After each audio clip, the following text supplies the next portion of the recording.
long-term missile defense seriously.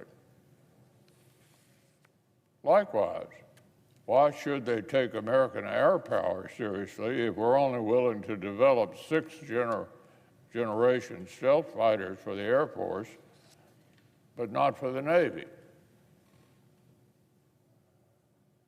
What good are multi-billion-dollar aircraft carriers if we're not prepared to equip them with aircraft that can survive modern warfare?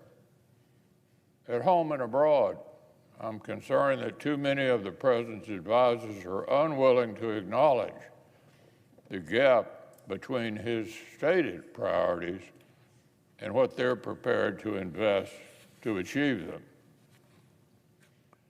If you ask me, the name on the front door at the Pentagon matters a great deal less than whether the services inside are equipped and prepared to deter and win wars. And we're facing real, glaring gaps in critical capabilities.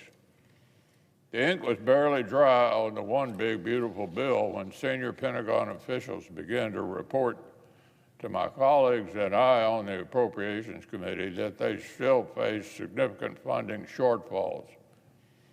Given the high pace of operations in the Middle East and in the Western Hemisphere, it's safe to assume these costs are only going to continue to rise. So, Mr. President, there's a lot going on around this building. But soon, I hope our colleagues will have an opportunity to go on record in favor of investing in peace through strength. We'll have a chance to put our money where our mouth is on reestablishing deterrence and rebuilding the force required to back it up. Our investments in the common defense are a signal of our national resolve. When the American people spoke last November, I don't think they meant for their leaders to mail in a third year of anemic Biden-era top lines. I don't think the President assembled his policy and budget advisors with a mind to punt in the face of looming threats. When he hired civilian Pentagon leaders to restore deterrence, I think he meant more than just threatening adversaries with a catchy line on camera. I think he meant building the force that threatens them with its very existence. So the administration wants a Trump buildup, then let's build one.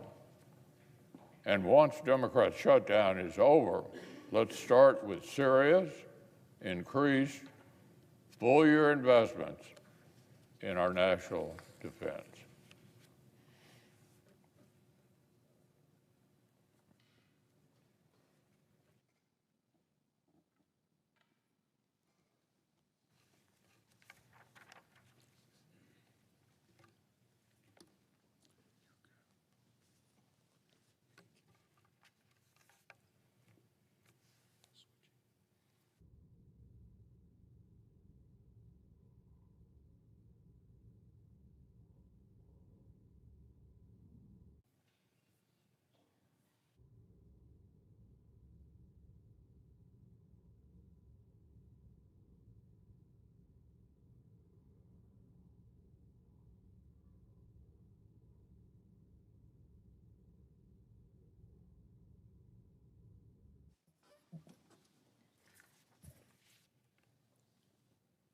Madam President. Majority Whip. Thank you, Madam President. Madam President, America is now in the middle of the Schumer shutdown. 2 in 3 Americans oppose it. Democrats are holding the American people hostage. They're demanding $1.5 trillion in new spending, and that's just to keep the government open for 4 short weeks. Well, that amounts to $48 billion a day. Here's what the Democrats are demanding. They're demanding more taxpayer-funded health care for illegal immigrants. At the same time, they're taking away money from vulnerable hospitals in rural communities in my state and in yours. Under Joe Biden, Democrats opened our borders. 10 million illegal immigrants flooded across. Under Chuck Schumer, Democrats have now closed the government. They did it to give free health care to illegal immigrants. Meanwhile, Democrats are demanding the repeal of the $50 billion of rural hospital funds. This has been set aside as a lifesaver for our small community hospitals. That's who this fund has been set up to help, like the one I was at last week in Pinedale, Wyoming. It's our first hospital in the county ever. The closest hospital is 85 miles away. This is a needed, vital resource in rural Wyoming. In addition, Democrats are demanding $350 billion in permanent new spending for Biden's bonus COVID payments. They created these payments in 2021. They promised they would be temporary. They said they're there for the COVID emergency only. They extended them once so they would end at the end of this year. Clearly, COVID is over. And now they want these Biden bonus COVID payments to become permanent, to go on forever. These payments are riddled with waste, fraud, abuse, and corruption. We have seen it. We have documented evidence. Unlike most insurance, there are no premiums, there are no deductibles, and Democrats also removed the income limit. The money goes straight from the government to the insurance companies. The bill goes directly to the hardworking American taxpayers. The Democrats' price to reopen the government are all of those things I've mentioned, plus more. What we are doing as Republicans is proposing to reopen the government for 7 weeks at the current funding levels. The House has already passed it. Republicans and Democrats have voted for it in the House and in the Senate. President Trump is ready to sign it. It takes 60 votes in the Senate to reopen the government. We have voted repeatedly over the past several days. Each time, a few level-headed Democrats have joined Republicans in the vote. It is time for more Democrats to join us today. There's only one person standing in the way, and that's the minority leader. He's holding the American people hostage. He fears retribution from the radical socialist left.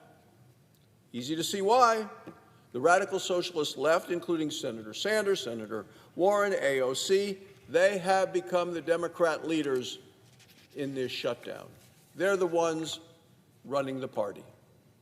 While the government is stuck in this Schumer shutdown, the people paying the price are the American families. Veterans will face longer wait times for appointments. Members of the military and border patrol agents, they'll continue to protect our nation. They'll do it without pay.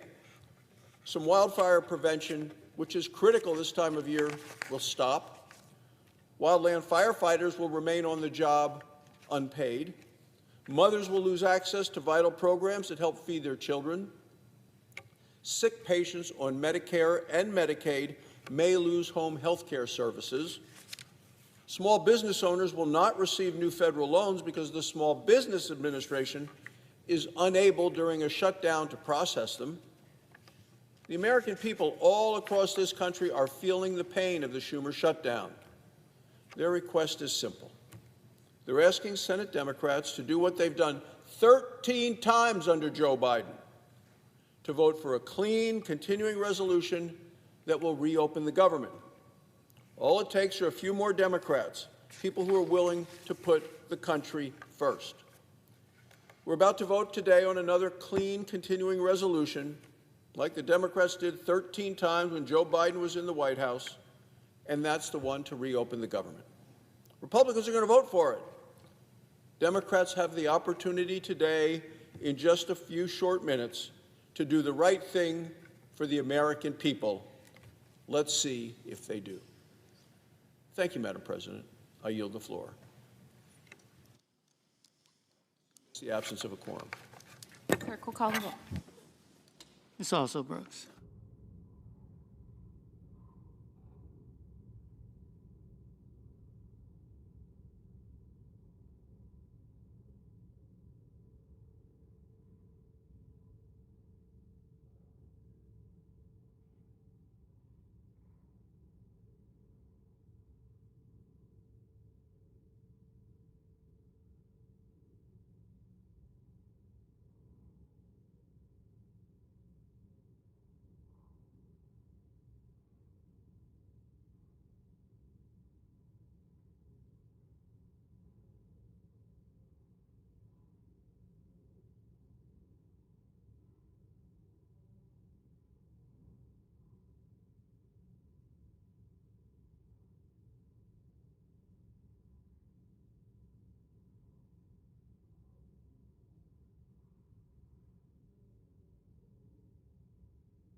Madam President. Senator from Texas.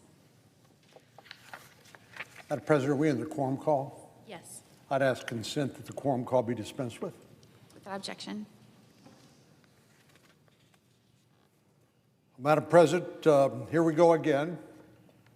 3 days ago, Democrats voted against a stopgap spending bill that would keep government open for the benefit of 320 million American citizens. But because they voted against it, we're now in a government shutdown, something that should be of profound embarrassment to them, as it is to the rest of us who believe we were sent here to govern, not to shut down the government and deny our own constituents access to the services that government necessarily provides in some cases. Now, if you listen to the media, not all the media, but some of the media, particularly the sympathetic left-wing media, you might think otherwise. But make no mistake about it, the blame for this government shutdown lies squarely on the Senate Democrats' shoulders. 3 Democrats voted to reopen the government the last time we voted. And other Democrats, we need 5 more, will have a chance to vote here in just a few minutes to reopen the government and to stop this charade. But the facts of the matter are pretty straightforward. The reason we're in a government shutdown is because Senate Democrats refused to vote for what's known around here as a clean continuing resolution, a clean CR. As I mentioned, this is a stopgap procedure, so we can then finish the work of the appropriations bills by November and hopefully pass bipartisan funding bills that will last for the remainder of the fiscal year, while we're doing other important work as well, hopefully a national defense authorization bill, hopefully other important legislation. So why hold 320 Americans hostage by denying them the benefits that their government is providing by shutting down the government? Why in the world would you do that? Well, I think primarily what this is because our friends on the other side of the aisle are afraid of their base supporters. We know last time the Democratic leader, Senator Schumer, the senator from New York, agreed to a short-term CR, as we did 13 previous times, because it's a stopgap spending bill. The last time he agreed to a continuing resolution, he was pummeled by his Democratic base. And he's worried that if he does that again without shutting down the government, without showing some fight, that he will be ousted out of his position as a Democratic leader and maybe even defeated in his next primary election by Alexandria Ocasio-Cortez, AOC. But let's consider the consequences of the shutdown for some of the most vulnerable Americans, our seniors who rely on the Medicare Hospital at Home program and telehealth. Because of the government shutdown, CMS no longer has the authority to reimburse certain telehealth services. Now, most of us were not particularly acquainted with telehealth before COVID, but Congress decided to reimburse healthcare providers for providing virtual visits with your doctors. And in some cases, that's all people needed access to. So it's an important adjunct or supplement to our healthcare delivery system. But that's no longer available because of the shutdown. This will have particularly severe impact on patients without access to reliable transportation, who will not be able to see their doctor unless they can get access to telehealth. Additionally, providers who participated in the Medicare Hospital at Home program no longer have the authority to deliver inpatient level care in patients' homes.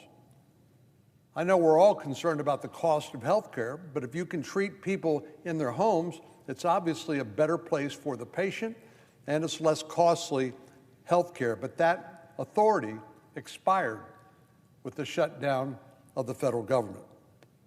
This means some of our most vulnerable Americans, sick and bedridden seniors, have been left without care or were unexpectedly forced to be transported to overcrowded hospitals when it may not be in their best interest to actually engage in that transport. But that's just an example of the real-life consequences of this unnecessary shutdown imposed on the American people by Senate Democrats, holding the American people hostage for their partisan political demands, which I'll get to in a moment. Democrats want America to believe that this is about health care. Well, they know that the particular health care benefits that they are most concerned about is a COVID-era plus-up of the Affordable Care Act's subsidies that were started back during the Biden administration. So even if these plussed-up benefits were to expire, people would not be denied access to the Affordable Care Act if they happen to have a policy using that particular program. So there's no imminent threat to these people or anyone else if we don't address it in the context of this shutdown. So it's a made-up crisis. We know that these provisions expire at the end of this calendar year, and there will be time, and we will take the time to deal with those as we should. But based on many of the stories of waste, fraud, and abuse associated with these plussed-up COVID-era Biden subsidies for the Affordable Care Act, there's an important reason why we should take our time and look at these and reform them where necessary. And that's what we intend to do.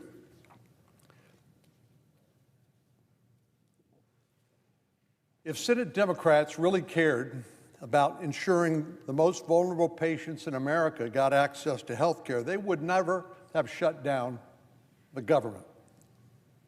This shutdown is obviously not about health care if they're actually making health care worse by shutting down the government. It is simply a way for the Democratic leader to posture at length for his far-left progressive base. It's unconscionable, if you think about it, that Democrats are holding the American people hostage, and some of the very people they claim to be helping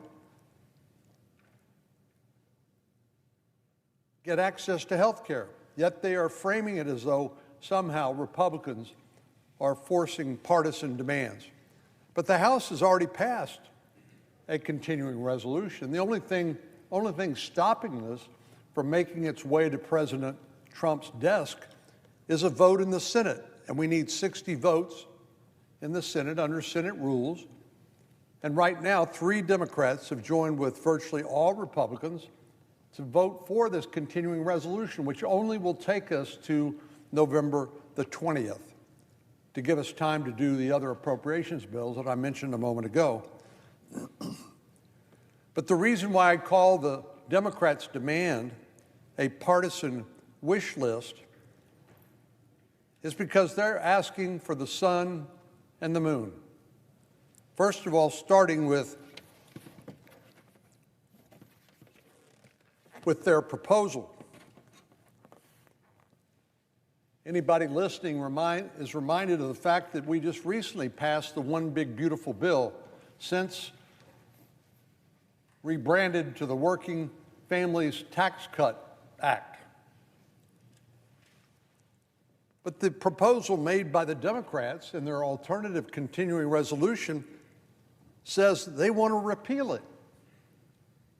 They want to repeal the One Big Beautiful Bill, which cut taxes for every American, doubled the child tax credit, provided innumerable benefits, to the American people, primarily by avoiding about a $3,000 tax increase per family. They want to repeal it. One of the provisions we made in that bill was to limit illegal aliens' access to Medicaid, because some states were gaming the Medicaid program. Not to get bogged down in the details too much, but this is a state-federal program, and under the Affordable Care Act, the federal government pays 90% of the Medicaid. Now, Democrats say, well, it's illegal to provide free health care to illegal aliens under existing law, and it is. But what Democrats were doing in places like California, they were using that 10% state share to fund health care services for illegal aliens. And the one big beautiful bill, the Working Family Tax Cuts Act, put an end to that. So Democrats want to repeal that bill. They also want to repeal the $50 billion Rural Health Care Stabilization Fund. Texas is a big state. We got urban areas, we got suburbs, and we got rural areas. And we need to make sure that people living in rural areas, or certainly outside of urban and suburban areas, get access to health care.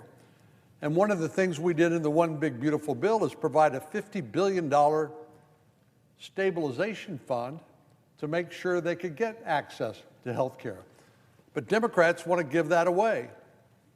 They want to repeal that bill in its entirety.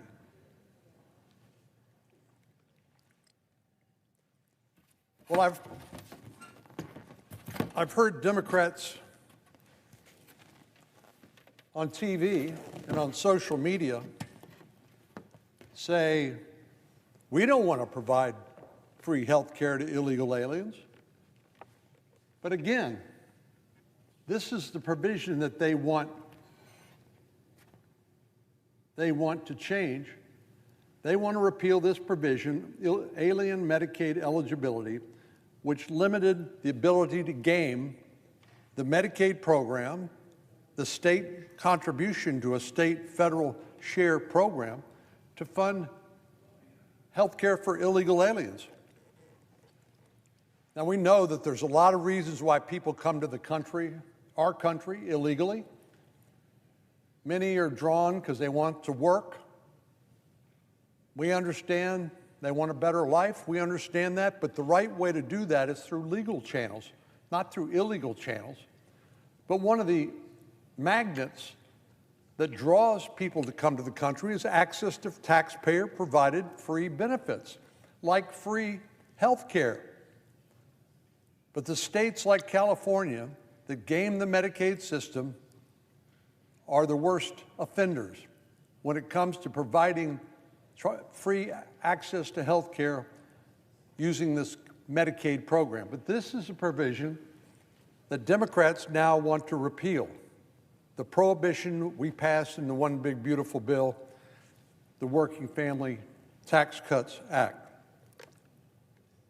What's more, Democrats are asking us to spend billions of dollars in new spending because they won't vote for a stopgap spending measure.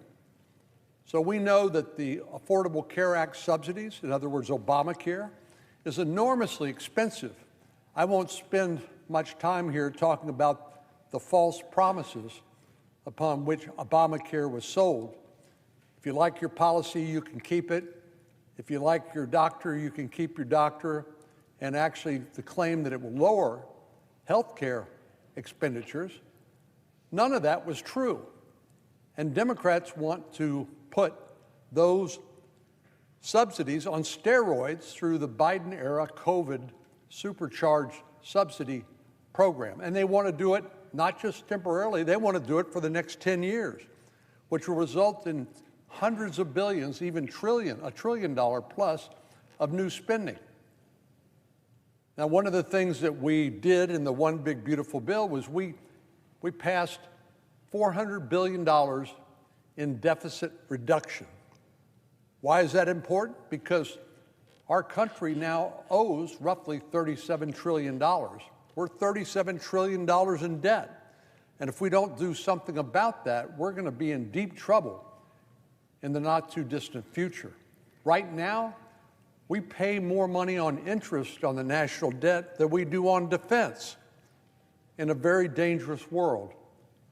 That is unsustainable, and that is dangerous. But the Democrats want to forget all that and spend hundreds of billions of dollars in new spending on a short-term, 9-week stopgap spending measure. And they say, if you won't agree with us, we're going to shut down the government. The kind of spending Democrats have asked for would effectively erase all the savings we achieved through the common sense spending reforms in the One Big Beautiful Bill. It is unconscionable that Senate Democrats are hurting the American people because they want more spending for their pet programs. And yet they're framing it as though Republicans are the ones forcing partisan demands. That's false. All we're asking them to do is to keep the government open and pass a short-term continuing resolution that's already been passed by the House of Representatives. The Democratic leader said 2 days ago on the floor, he said, Republicans have tried to stick us with a partisan CR that fails to protect American health care. 3 days ago, the vice chair of the appropriations bill said, instead of talking with us about addressing health care, Republicans decided to pass a partisan continuing resolution. Again, that's false. They said they don't want to fund illegal aliens. They said it's a partisan continuing resolution we insist on. Both of those are false. The continuing resolution proposed by Republicans has already passed the House of Representatives. It does not include partisan demands. If Democrats do not want to pass a clean continuing resolution, what are they proposing? Well, a partisan continuing resolution, and I've talked about some of the provisions. The alternative continuing resolution that Democrats are proposing would not only repeal the One Big Beautiful Bill effectively, but they make other partisan demands on top of that. The Democratic CR would eliminate provisions of the One Big Beautiful Bill that are critical to putting our fiscal condition back on track, as I mentioned a moment ago. In the Medicaid program, we tightened eligibility.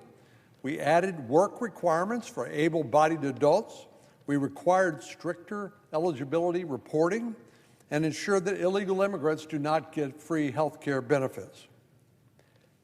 The One Big Beautiful Bill was a critical step toward ensuring that Medicaid is there for the people who truly need it, the elderly, children, the disabled, not able-bodied adults. Democrats have claimed over and over again they're not attempting to fund health care for illegal aliens, but as I've demonstrated, that's not true. Their proposed continuing resolution repeals the exact provisions of the One Big Beautiful Bill that prevented illegal aliens from receiving those benefits. Just for those who want to read it for themselves, this is Section 2141 of the Democrats' proposed continuing resolution. It strikes Section 71109 of the One Big Beautiful Bill. This is a provision that limits eligibility requirement and federal payments to states that allow medical assistance for illegal aliens. Medicaid has always been intended to be a lifeline to the most vulnerable Americans when it comes to their health insurance. But over the last decades, it's become bloated with waste, fraud, and abuse. We cannot continue to serve the most vulnerable Americans for whom Medicaid was originally designed if we're going to be subsidizing other people like able-bodied adults who should be capable of contributing themselves. Further, extending these subsidies without reform will continue contributing to the ballooning costs of health care, now roughly 18% of our entire economy. This is the same problem we've had with ballooning costs in higher education. The more the government subsidizes, the more bloated that industry becomes, and consequently, the providers raise prices and those services become less affordable to ordinary middle-class Americans who would not otherwise rely on government benefits. The Republican reforms to Medicaid in the One Big Beautiful Bill put the most vulnerable Americans first. But Democrats have refused to vote for a clean continuing resolution and instead demanded that Republicans repeal these monumental reforms before allowing the lights to stay on. Democrats are also demanding to extend the Enhanced Affordable Care Act subsidies, which is really Obamacare on steroids, which don't even expire until the end of this year. We will get to that, believe me, before the end of the year. But to hold this short-term stopgap spending bill hostage is really unconscionable.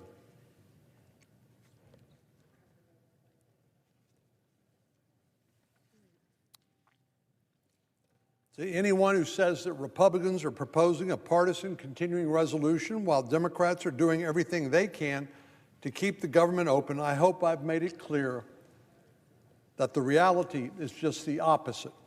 Republicans do not want a shutdown. Shutdowns don't benefit anybody. And the same problem that caused the government to shut down is there staring you in the face when government is reopened. I think we've learned that from hard experience. A poison pill-packed continuing resolution is simply not the solution. So I hope we can get 5 more Democrats to join 3 other Democrats who've already voted to keep the government open to vote this afternoon in just a few minutes and reopen the government for the benefit of all Americans. Yield the floor.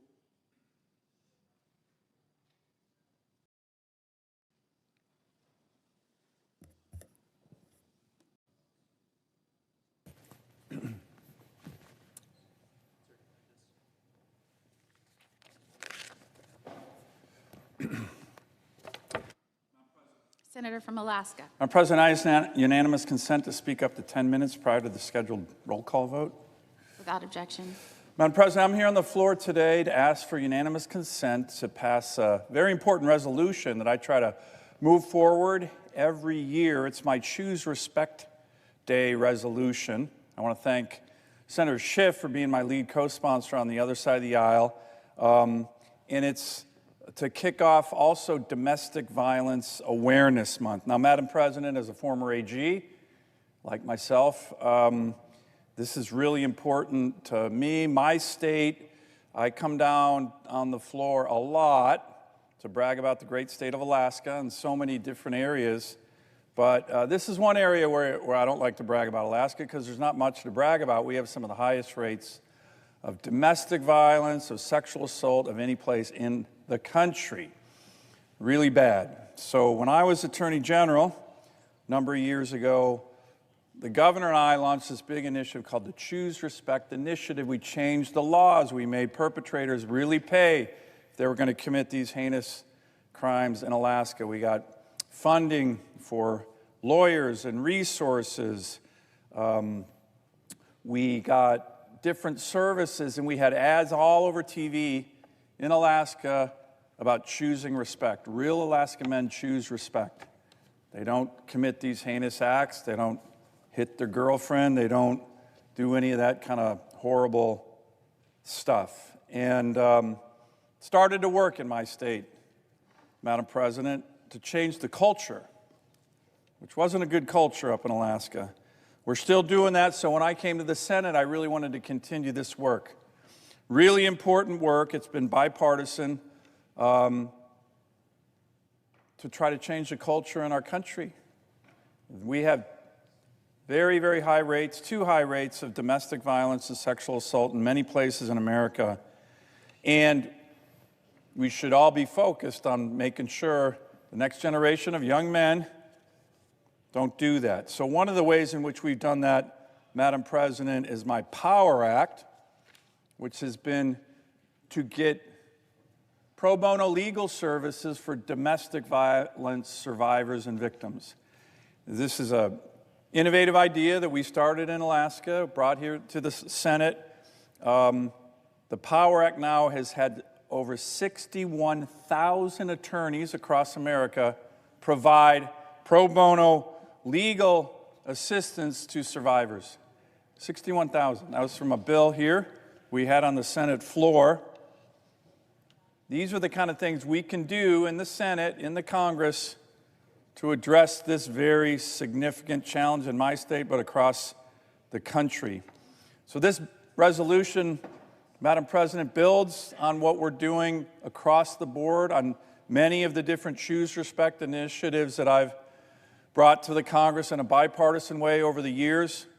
It calls upon all of us to mark Choose Respect Day by teaching our youth about healthy relationships, supporting survivors, honoring those we've lost, and recommitting ourselves to the fundamental truth that every person deserves to live in freedom from violence and fear.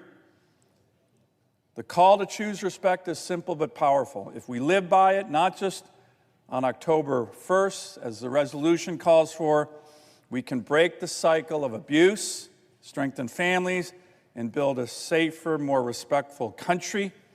And I think at this point, right now in our nation's history, we could all use that. So I urge my colleagues to join me in passing this resolution. Together, let's honor survivors, remember victims, and choose respect in all we do. Madam President, as if in legislative session and notwithstanding Rule 22, I ask unanimous consent that the Senate proceed to the consideration of Senate Res 431, which is at the desk. The clerk will report. Senate Resolution 431, supporting the goals and objectives of Choose Respect Day. Without objection, the Senate will proceed to the measure.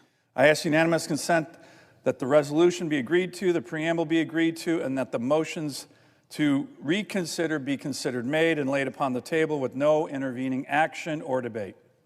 Is there objection? Without objection. Thank you, Madam President. Madam President, I ask that my next comments be listed in the congressional record in a different place from my previous comments. Without objection.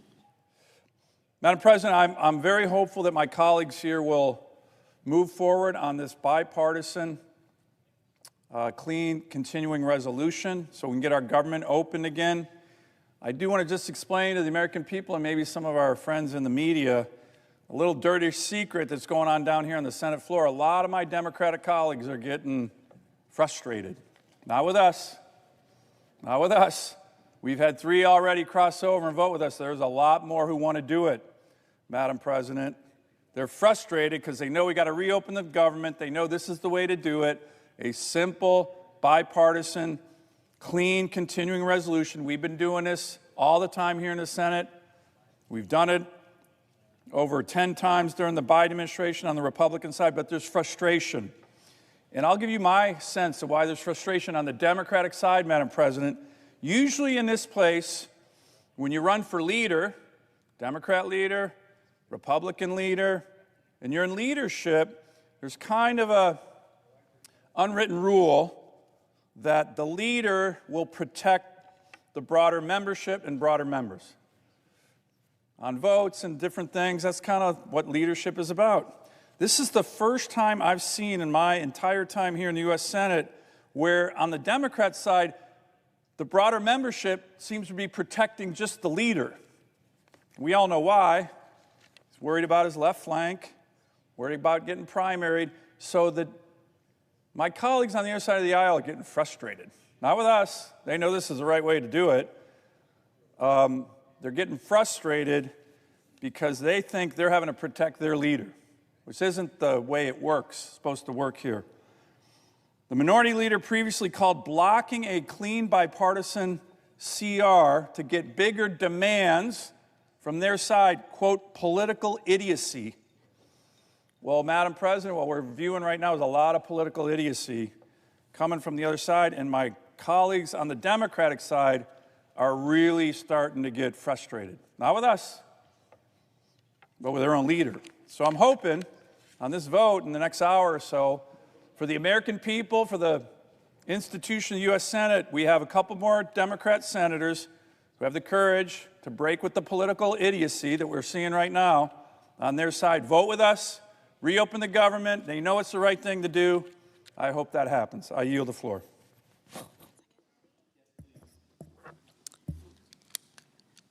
Under the previous order, all post-cloture time is expired. The question occurs on adoption of the resolution. Is there a sufficient second? There appears to be. The clerk will call the roll. Ms. Alsobrooks, Ms. Baldwin, Mr. Banks, Mr. Barrasso, Mr. Bennett, Mrs. Blackburn.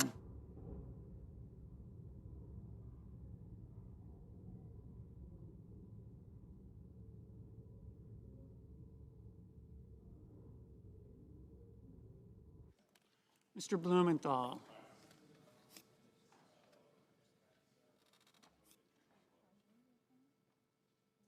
Ms. Blunt-Rochester. Mr. Booker. Mr. Bozeman. Mrs. Britt.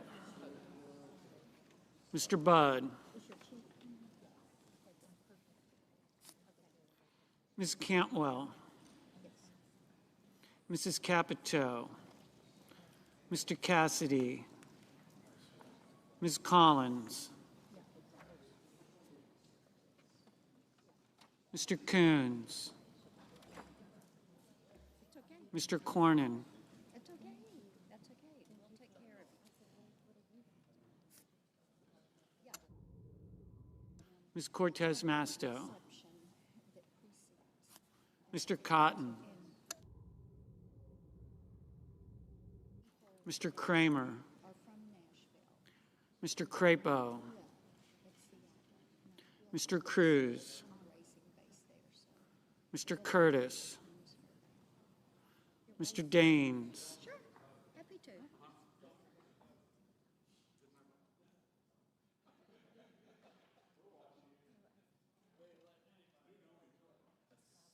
Ms. Duckworth. Mr. Durbin. Ms. Ernst.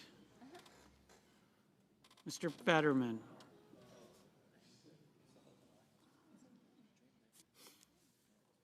Mrs. Fisher. Mr. Gallego. Mrs. Gillibrand. Mr. Graham. Mr. Grassley.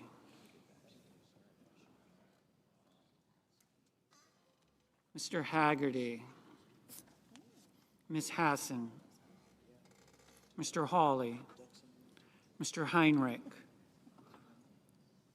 Mr. Hickenlooper. Ms. Hirono. Mr. Hoven. Mr. Husted. Mrs. Hyde-Smith. Mr. Johnson. Mr. Justice. Mr. Kane. Mr. Kelly.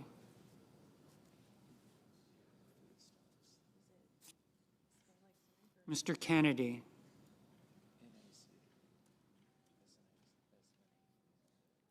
Mr. Kim.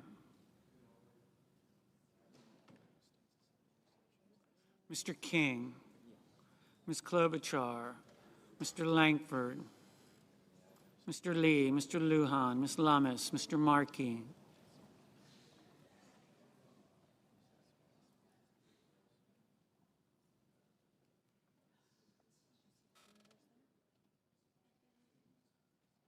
Mr. Marshall.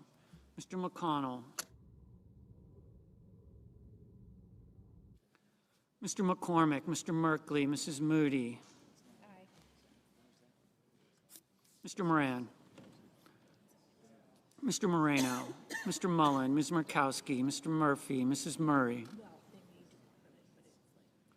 Mr. Ossoff. Mr. Padilla. Mr. Paul. Mr. Peters. Mr. Reed. Mr. Ricketts. Mr. Risch. Ms. Rosen, Mr. Rounds, Mr. Sanders, Mr. Schatz, Mr. Schiff, Mr. Schmidt, Mr. Schumer, Mr. Scott of Florida, Mr. Scott of South Carolina, Mrs. Shaheen, Mr. Sheehy, Ms. Slotkin, Ms. Smith, Mr. Sullivan, Mr. Thune, Mr. Tillis, Mr. Tuberville, Mr. Van Hollen, Mr. Warner, Mr. Warnock, Ms. Warren, Mr. Welch, Mr. Whitehouse, Mr. Wicker, Mr. Wyden, Mr. Young.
Senators voting in the affirmative: Blackburn, Capito, Cotton, Kramer, Curtis, Daines, Fisher, Hyde-Smith, Kennedy, Lankford, Marshall, McCormick, Moody, Ricketts, Scott of Florida, Sullivan, Thune, Tillis, Young. Senators voting in the negative: Lujan, Shaheen. Mr. Rounds, aye. Mr. Graham, aye. Mr. Johnson, aye.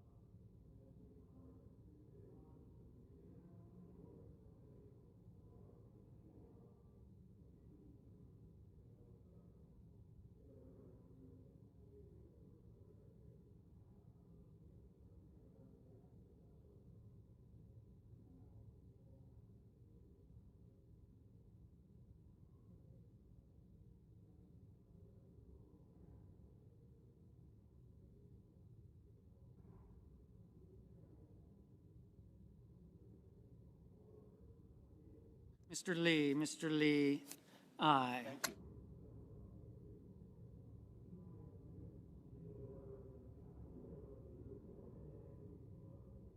Mr. Grassley, aye.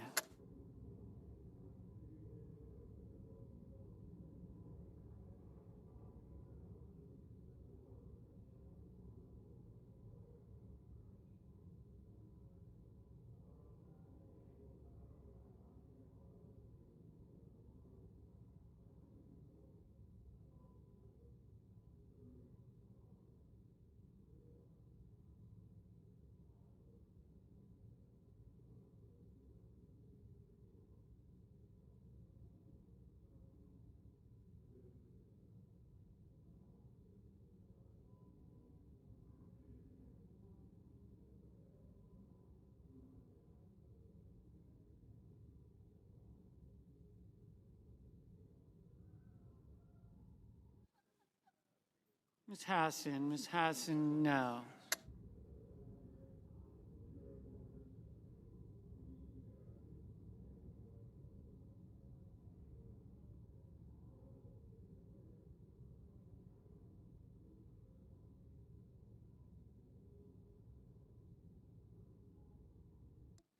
Mr. Risch, aye.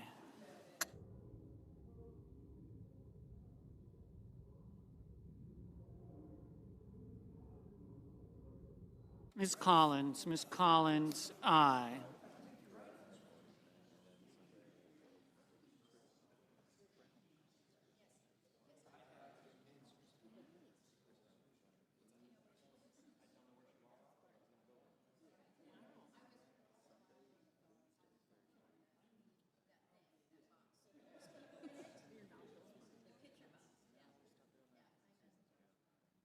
Ms. Murkowski, aye. Ms. Lummis, aye.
Ms. Smith, no.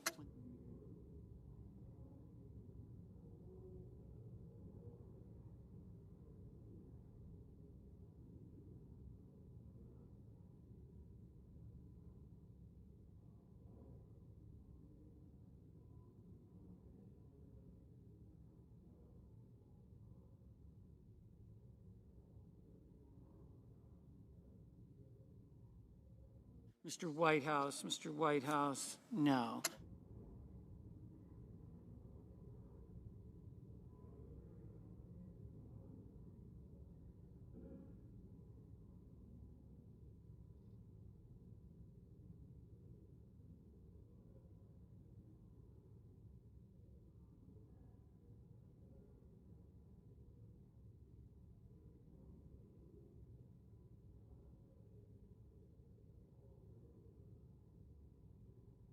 Mr. Peters, no.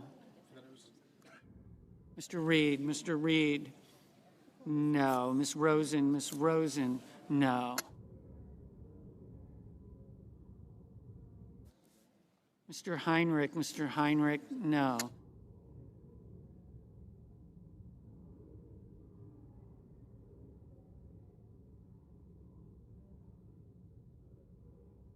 Mr. Schiff, no.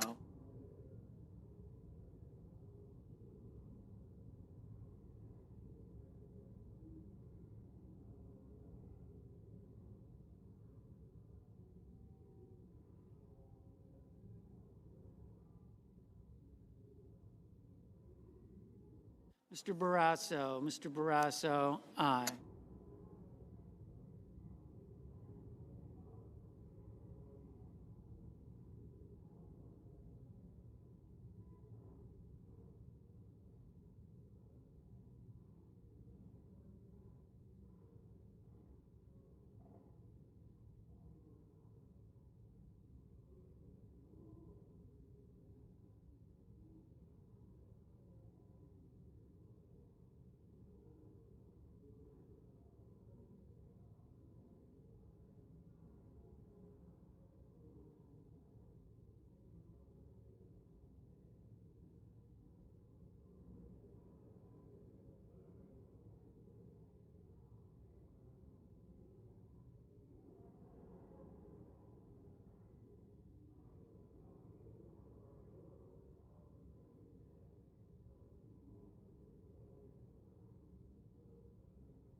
Mr. Moreno.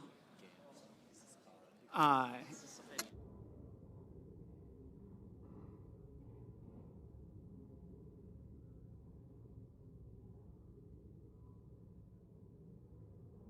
Mr. Kelly, no. Ms. Cortez Masto, no. Mr. Welch, no. Ms. Blunt Rochester, no. Mr. Bennett, no.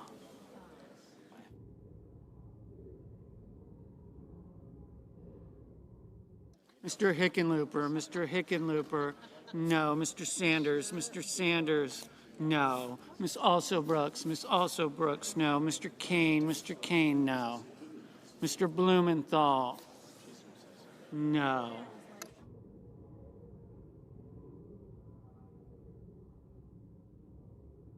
Mr. Sheehy, aye.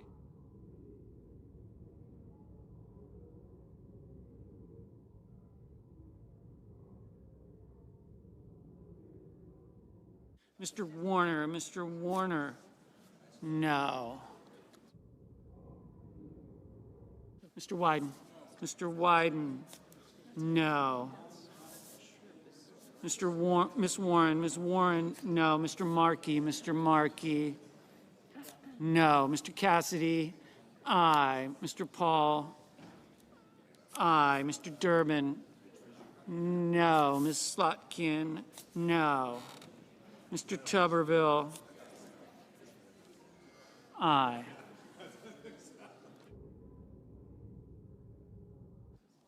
Mr. King, no. Mr. Murphy, no.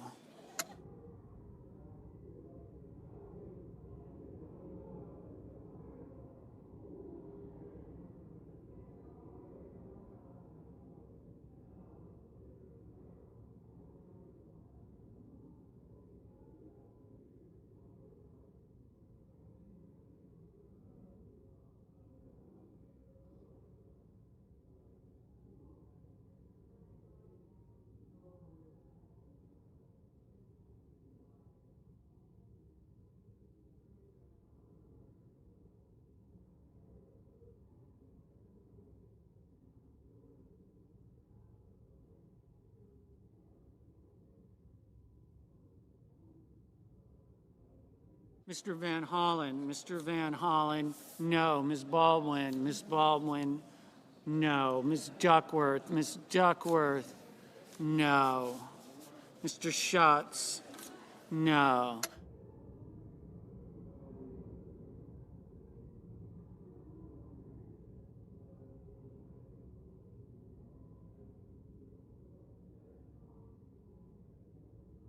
Ms. Hirono, no.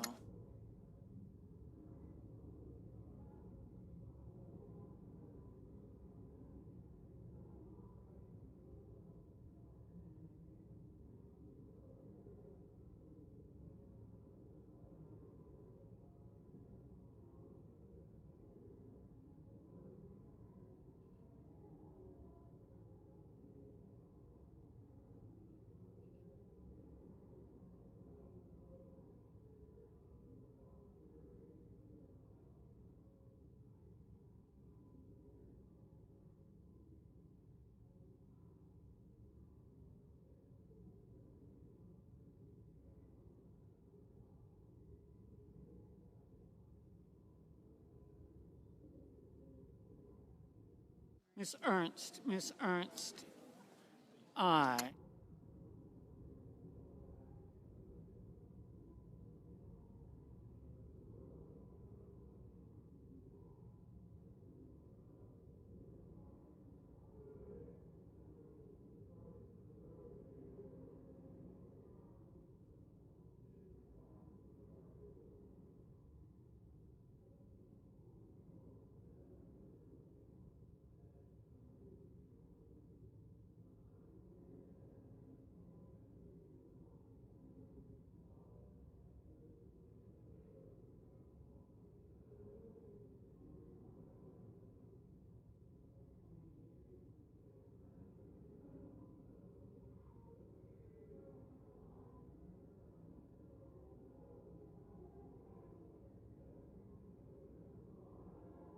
Mr. Gallego, Mr. Gallego, no.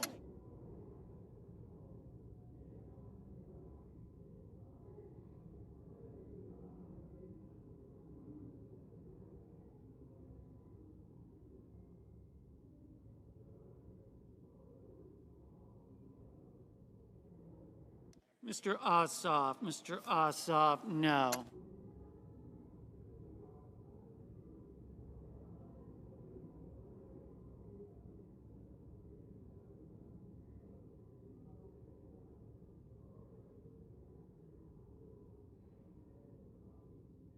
Mr.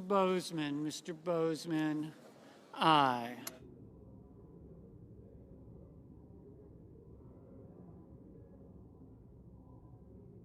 Mr. McConnell, aye.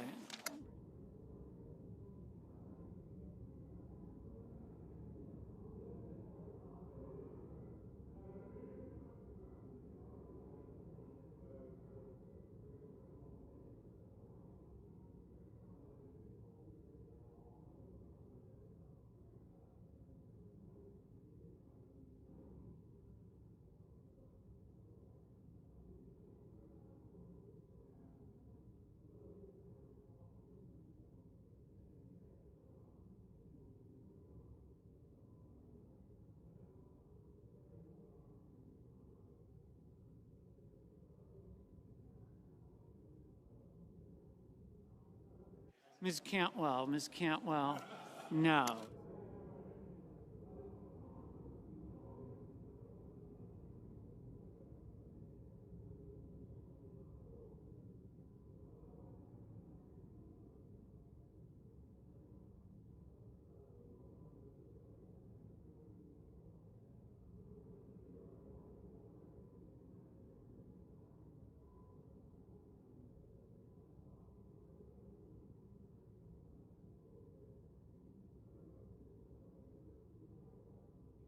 Mr. Crapo, aye.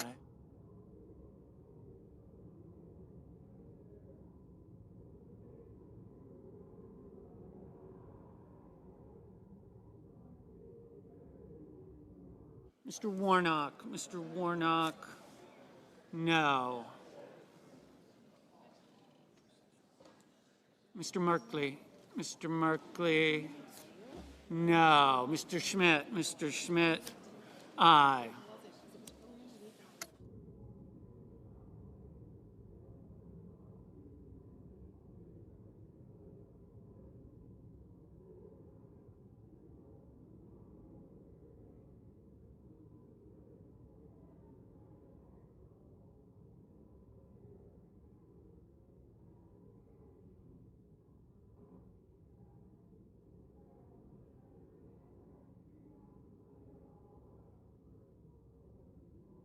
Mr. Padilla, no.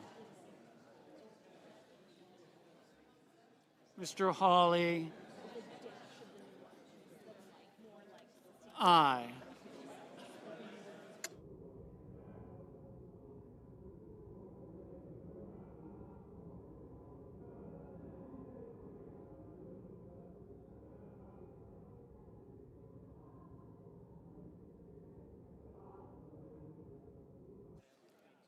Mr. Wicker, aye. Mr. Booker, no. Mr. Kim, no.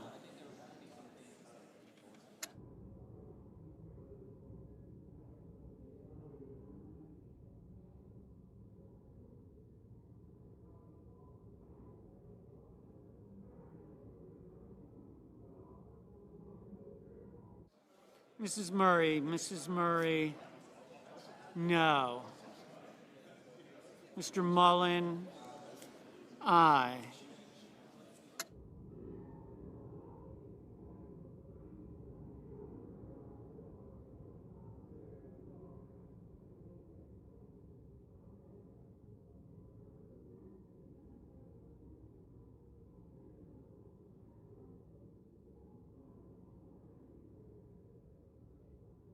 Mr. Banks,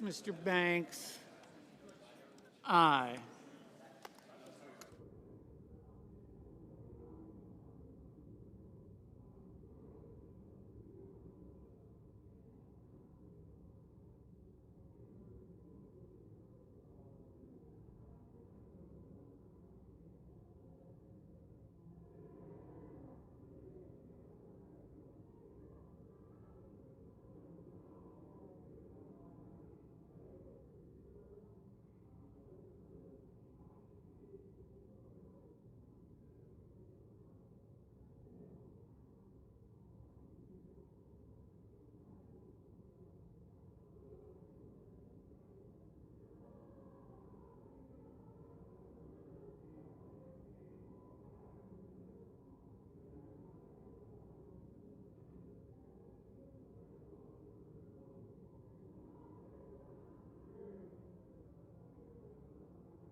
Ms. Klobuchar, no.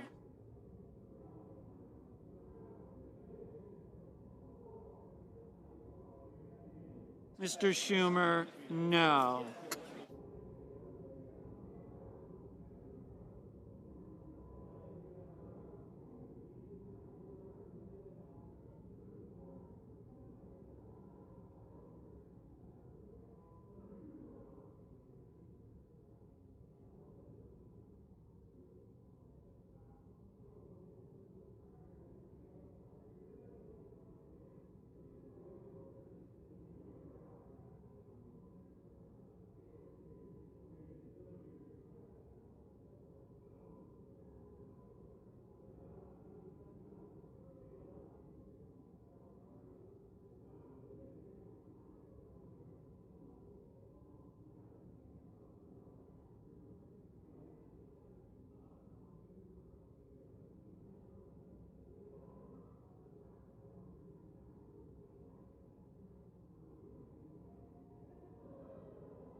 Mr. Fetterman, no.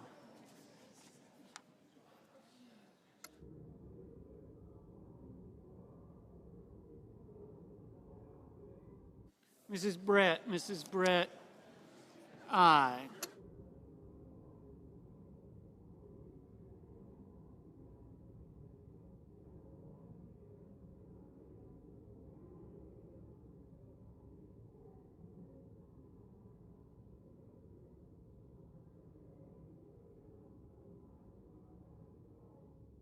Mr. Husted, aye.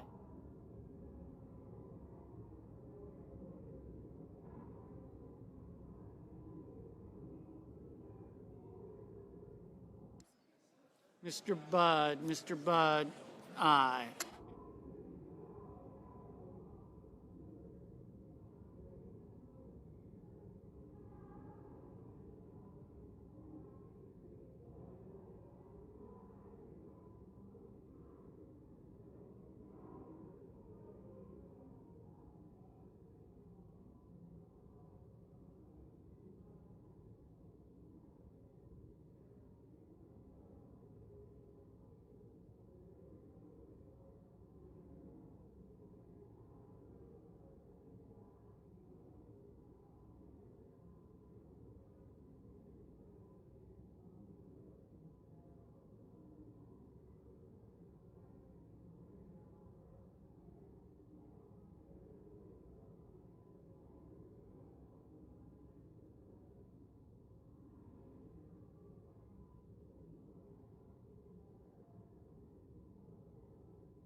Mr.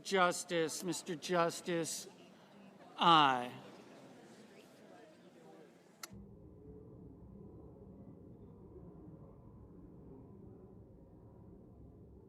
Mrs. Gillibrand, no.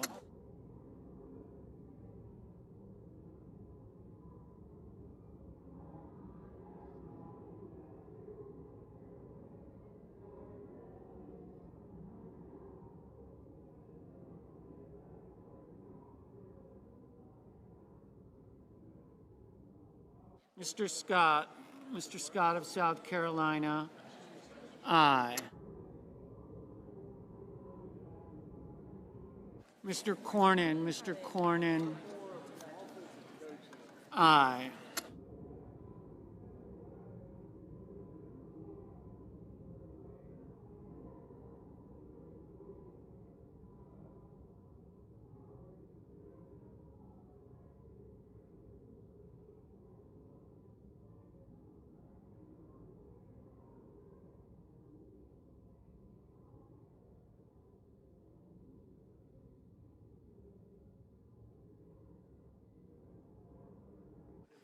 Mr. Haggerty, aye.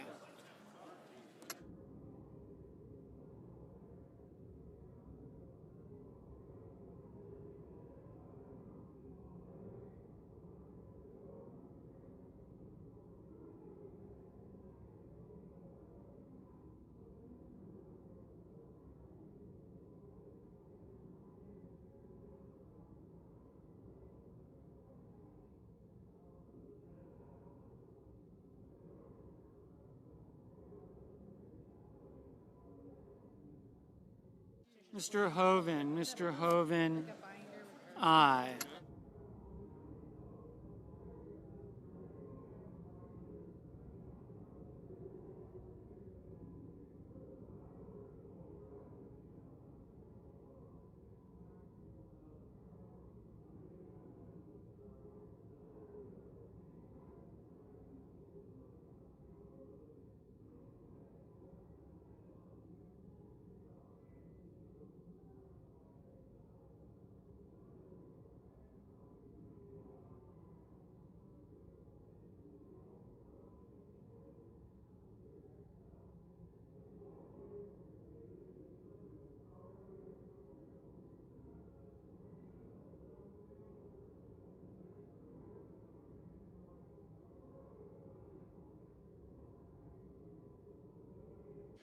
The yeas are 51, the nays are 46. The resolution is agreed to.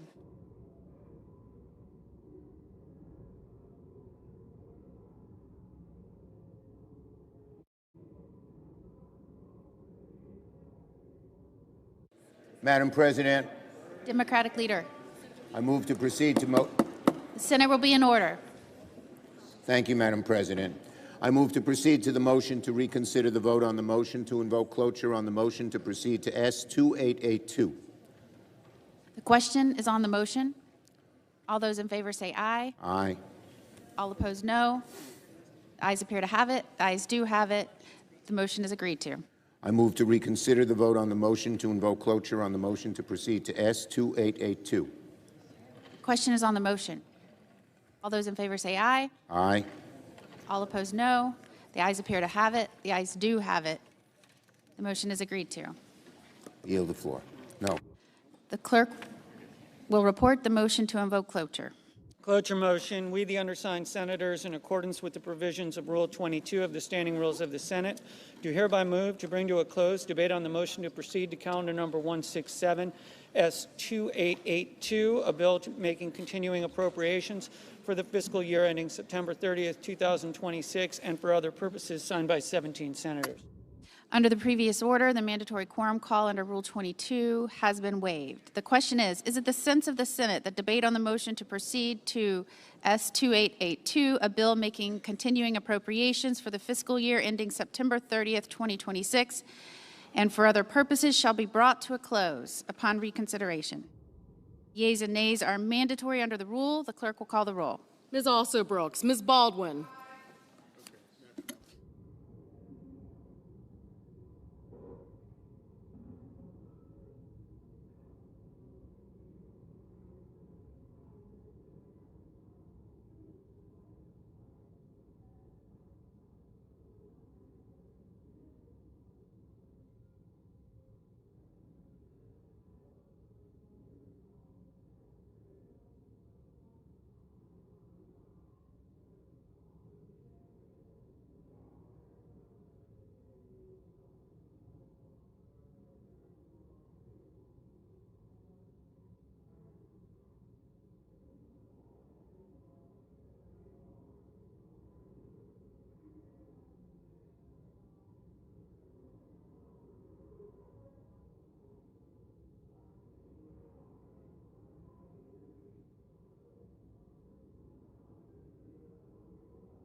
Mr. Banks, Mr. Barrasso,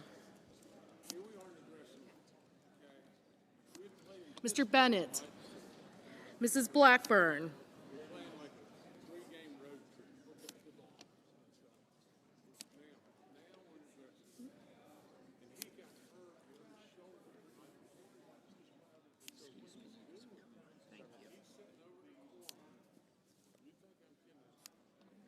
Mr. Blumenthal, Ms. Blunt-Rochester, Mr. Booker, Mr. Bozeman,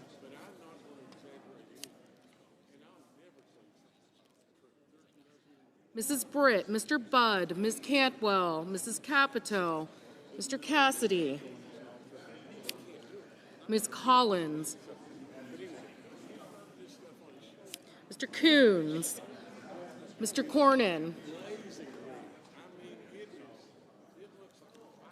Ms. Cortez Masto, Mr. Cotton, Mr. Kramer, Mr. Crapo, Mr. Cruz, Mr. Curtis, Mr. Daines, Ms. Duckworth, Mr. Durbin, Ms. Ernst, Mr. Fetterman, Mrs. Fisher, Mr. Gallego,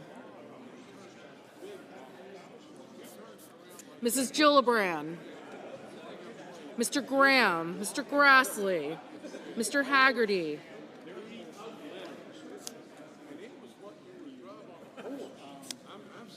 Ms. Hassan,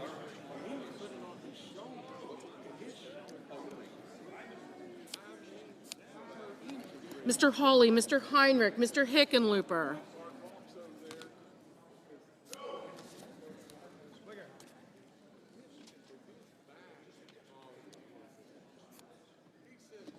Ms. Hirono, Mr. Hoven, Mr. Husted, Mrs. Height-Smith, Mr.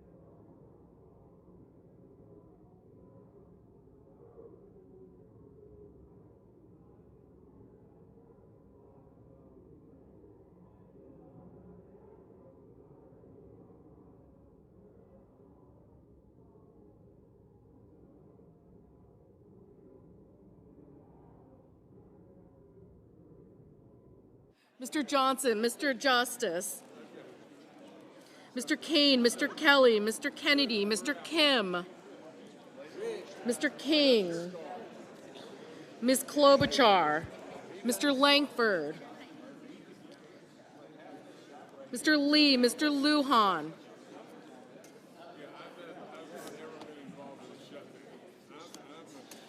Ms. Lummis, Mr. Markey, Mr. Marshall, Mr. McConnell, Mr. McCormick,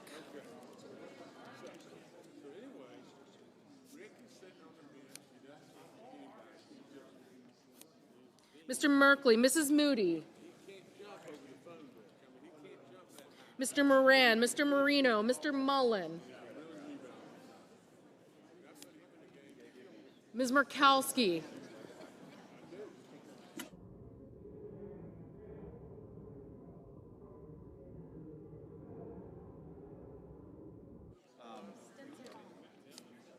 Mr. Murphy, Mrs. Murray, Mr. Ossoff, Mr. Padilla, Mr. Paul, Mr. Peters, Mr. Reed, Mr. Ricketts, Mr. Risch, Ms. Rosen, Mr. Rounds, Mr. Sanders, Mr. Schatz,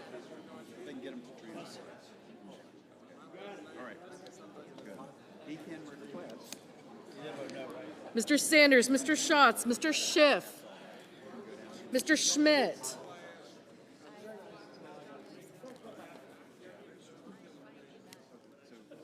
Mr. Schumer,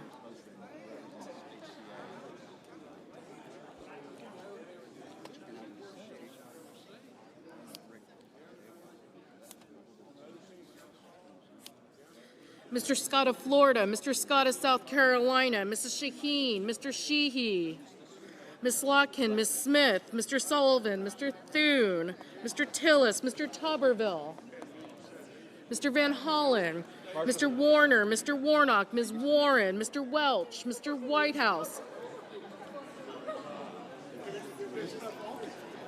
Mr. Wicker, Mr. Wyden, Mr. Young.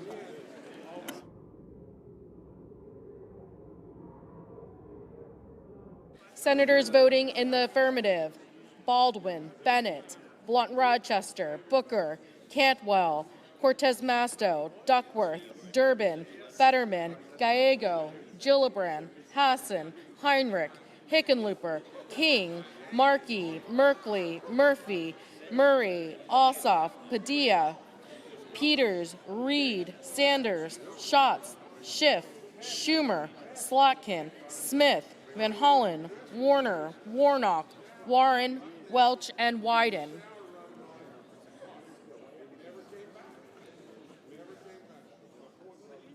Senators voting in the negative: Barrasso, Britt, Budd, Capito, Cornyn, Cotton, Kramer, Crapo, Cruz, Daines, Ernst, Fisher, Graham, Haggerty, Hawley, Hoven, Husted, Hyde-Smith, Johnson, Justice, Langford, Lummis, Marshall, McCormick, Moody, Marino, Paul, Rounds, Scott of Florida, Scott of South Carolina, Sheehy, Sullivan, Thune, Tillis, and Wicker. Mr. Whitehouse, aye.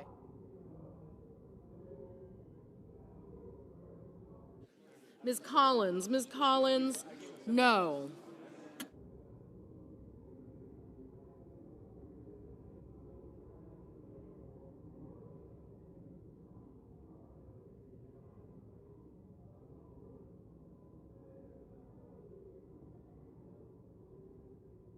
Mr.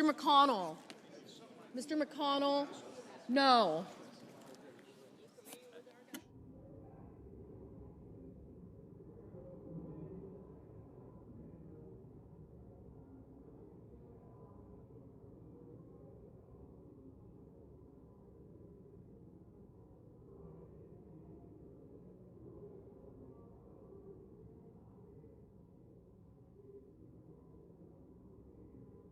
Mr. Markey.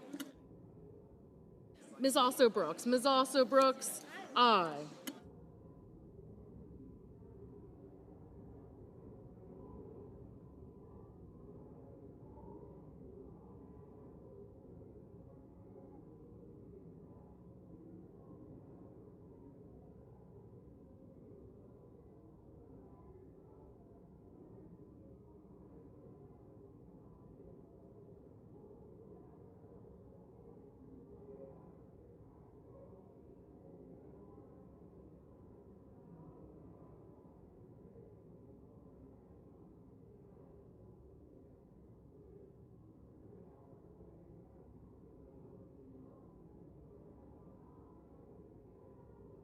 Mr.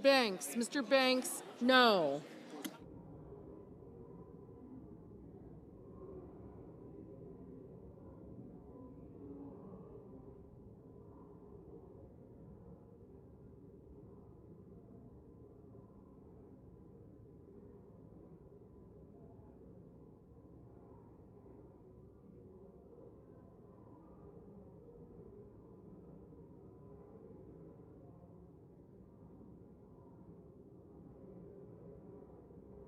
Mrs. Blackburn, no. Mr. Tuberville, no.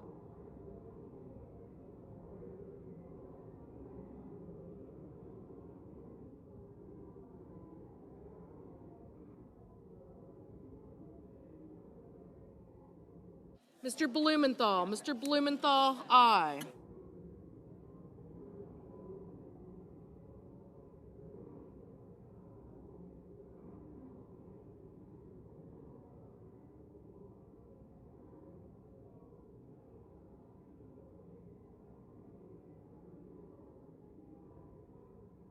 Mr. Kim, aye.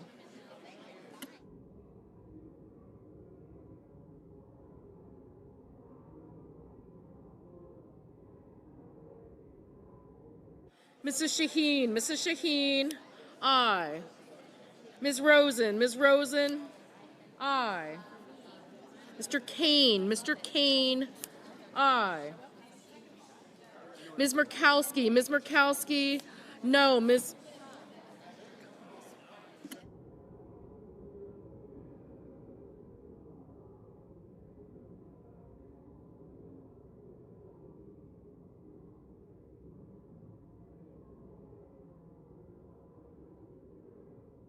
Mr. Lee, no.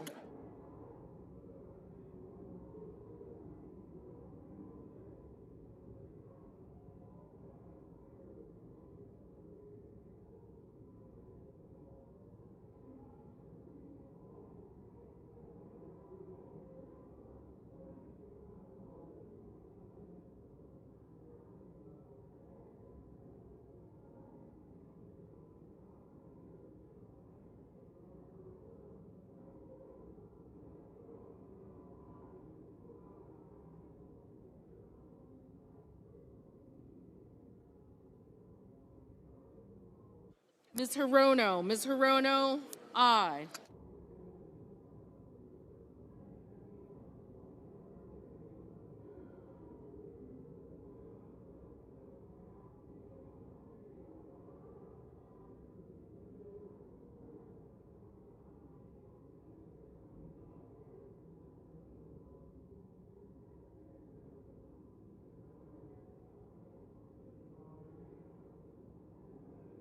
Mr. Lujan, aye. Mr. Curtis, no. Mr. Risch, no. Mr. Grassley, no.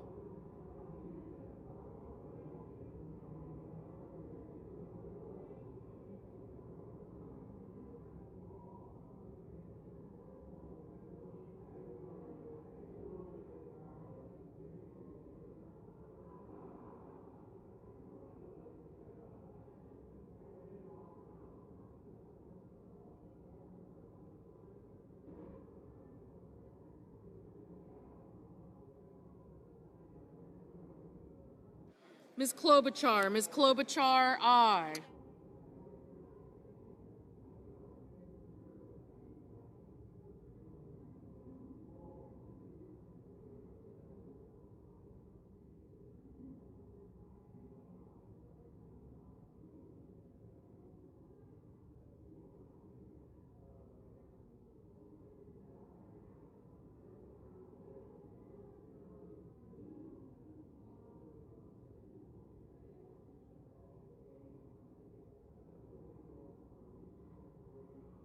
Mr. Young, no.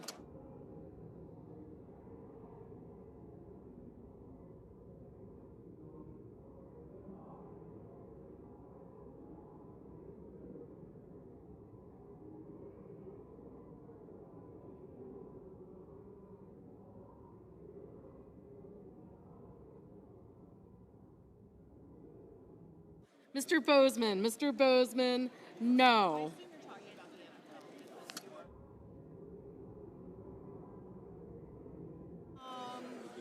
Mr. Ricketts, no.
Mr. Schmidt. Mr. Schmidt, no.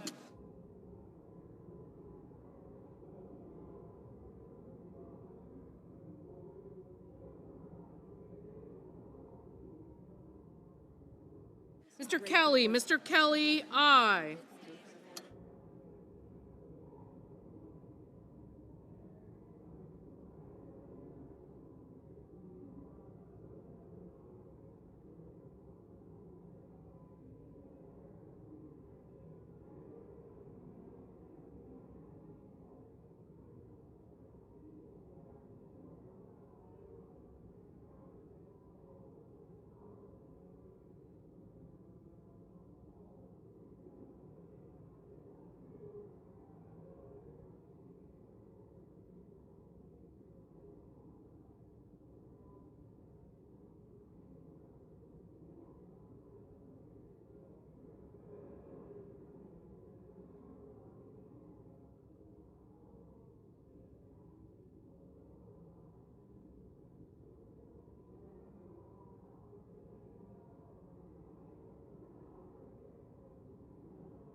Mr. Mullen. Mr. Mullen, no.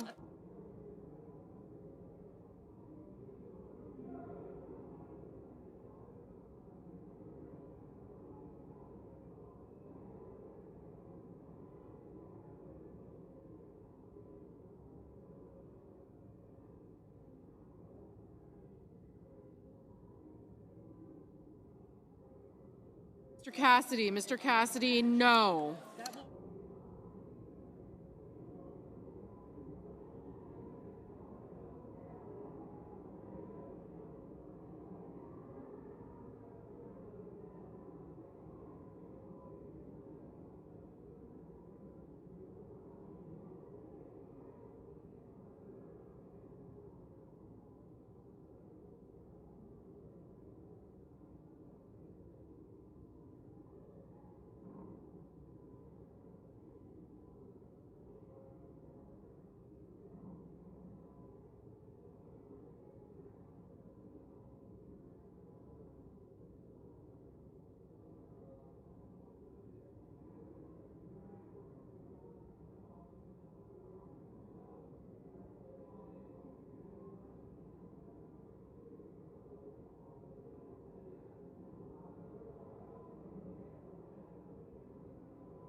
Mr. Kennedy. Mr. Kennedy, no.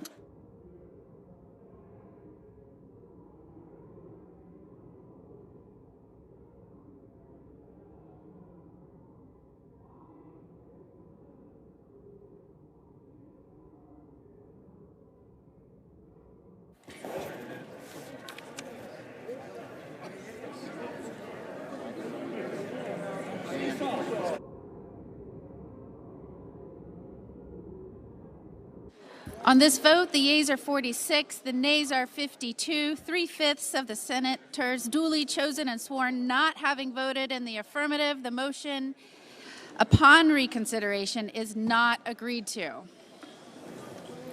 Madam President, Majority Leader. I move to proceed to the motion to reconsider the cloture vote on the motion to proceed to H.R. 5371. Question is on the motion. All in favor say aye. Those opposed, no. The ayes appear to have it. The ayes do have it. The motion is agreed to. Madam President, I move to reconsider the cloture vote on the motion to proceed to H.R. 5371. Question is on the motion. All in favor say aye. All opposed, no. The ayes appear to have it. The ayes do have it. The motion is agreed to. Under the previous order, the clerk will report the motion. I'm sorry. To invoke. Cloture motion. We, the undersigned senators, in accordance with the provisions of Rule 22 of the Standing Rules of the Senate, do hereby move to bring to a closed debate on the motion to proceed to Calendar 168, H.R. 5371, an act making continuing appropriations and so forth and for other purposes, signed by 17 senators. Under the previous order, the mandatory quorum call under Rule 22 has been waived. The question is it the sense of the Senate that debate on the motion to proceed to H.R. 5371, an act making continuing appropriations and extensions for fiscal year 2026 and for other purposes shall be brought to a close upon reconsideration. The yeas and nays are mandatory under the rule. The clerk will call the roll. Ms. Alsobrooks, Ms. Baldwin. Okay, you guys can go. No, no. I'm a no. You're a no, thank you. Bennett. I did get you, thank you. Thank you, I got you. Ms. Cantwell. Oh, no, I'm yes. Okay, Scott.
Yes. Okay, cool. Thank you. Mr. Banks, Mr. Barrasso, Blumenthal.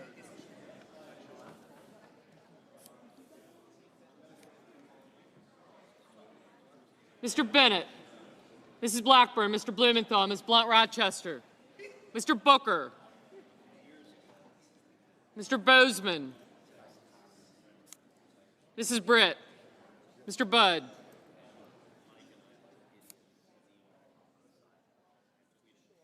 Ms. Cantwell, Mrs. Capito, Mr. Cassidy, Ms. Collins, Mr. Coons, Mr. Cornyn, Ms. Cortez Masto,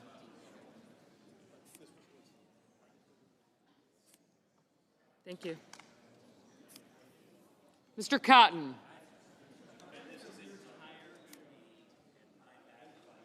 Mr. Kramer, Mr. Crapo,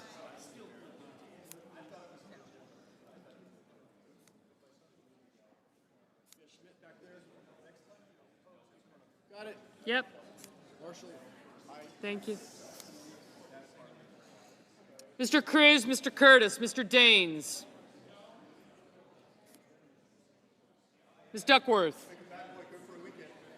Mr. Durbin, Ms. Ernst, Mr. Fetterman, Mrs. Fisher. Mr. Gallego, Mrs. Gillibrand, Mr. Graham, Mr. Grassley, Mr. Haggerty. Ms. Hassan, Mr. Hawley, Mr. Heinrich, Mr. Hickenlooper, Ms. Hirono, Mr. Hoven, Mr. Husted, Mrs. Hyde-Smith, Mr. Johnson, Mr. Justice, Mr. Kane, Mr. Kelly, Mr. Kennedy, Mr. Kim, Mr. King, Ms. Klobuchar, Mr. Lankford, Mr. Lee, Mr. Lujan, Ms. Lummis, Mr. Markey, Mr. Marshall, Mr. McConnell, Mr. McCormick, Mr. Merkley, Mrs. Moody, Mr. Moran, Mr. Marino, Mr. Mullen, Ms. Murkowski, Mr. Murphy, Mrs. Murray, Mr. Ossoff, Mr. Padilla, Mr. Paul, Mr. Peters,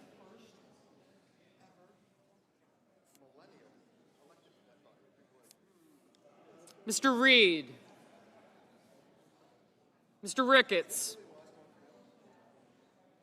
Mr. Risch, Ms. Rosen, Mr. Rounds,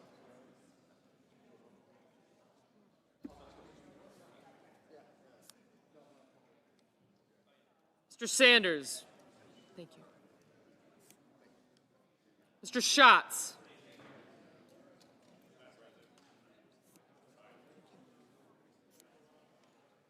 Mr. Schiff, Mr. Schmidt, Mr. Schumer, Mr. Scott of Florida, Mr. Scott of South Carolina, Mrs. Shaheen, Mr. Sheehy, Ms. Slotkin, Ms. Smith, Mr. Sullivan, Mr. Thune, Mr. Tillis, Mr. Tuberville, Mr. Van Hollen, Mr. Warner, Mr. Warnock, Ms. Warren, Mr. Welch, Mr. Whitehouse, Mr. Wicker, Mr. Wyden, Mr. Young,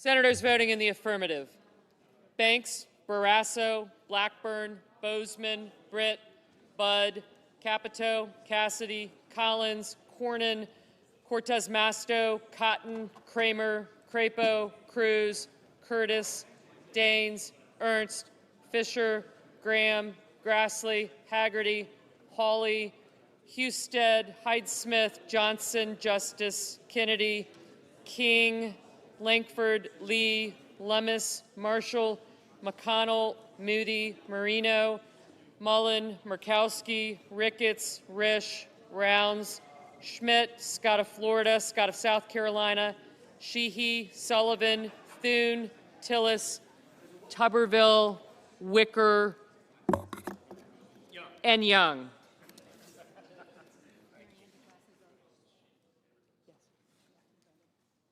Senators voting in the negative: Alsobrooks, Baldwin, Bennett, Blumenthal, Blunt-Rochester, Cantwell, Durbin, Hassan, Kane, Kelly, Klobuchar, Merkley, Murray, Padilla, Paul, Peters, Reed, Rosen, Sanders, Schiff, Schumer, Slotkin, Smith, Van Hollen, Warner, Warren, Welch, Whitehouse, and Wyden. Mr. Ossoff. Mr. Ossoff, no.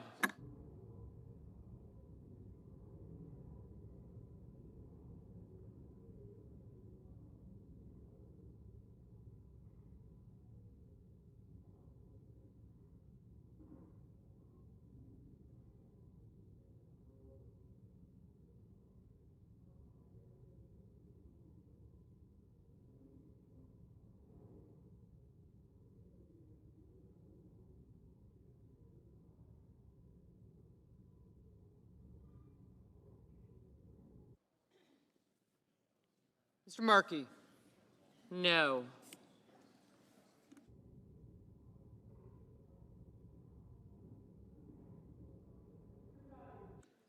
Mr. Fetterman, aye.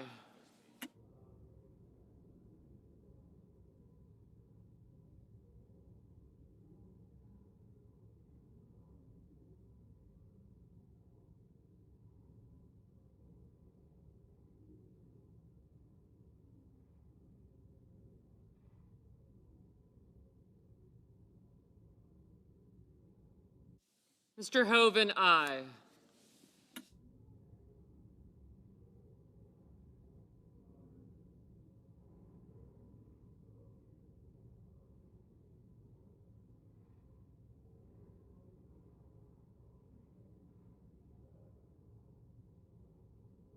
Mr. Gallego?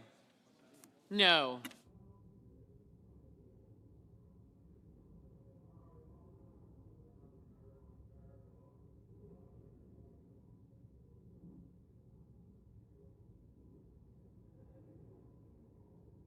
Mr. Hickenlooper? No. Ms. Hirono? No.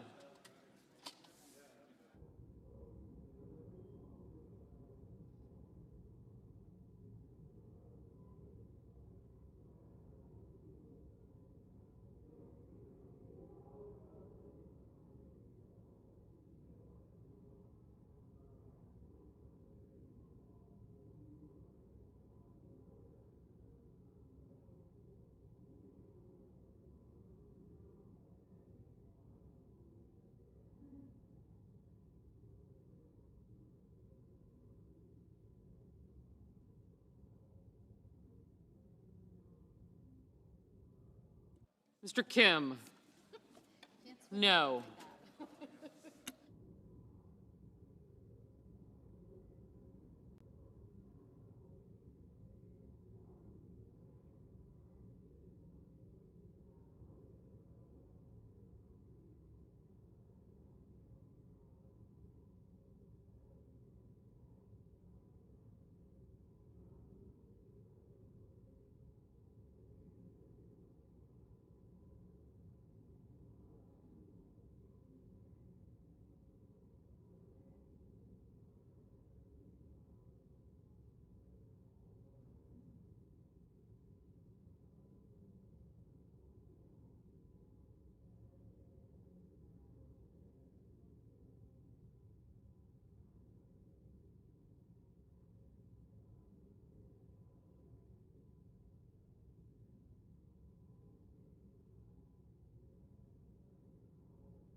Mrs. Gillibrand? No. I didn't mean.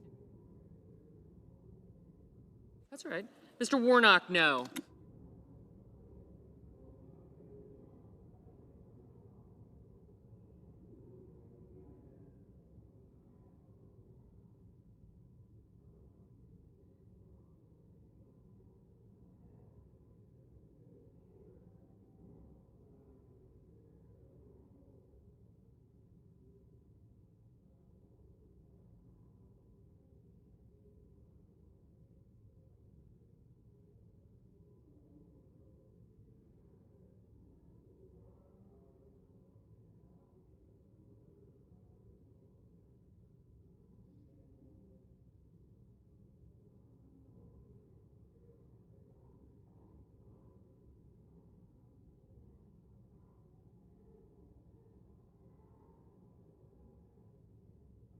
Ms. Duckworth? No. Mr. Lujan? No.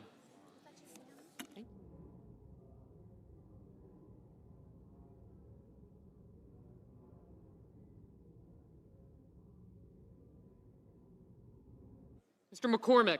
Aye.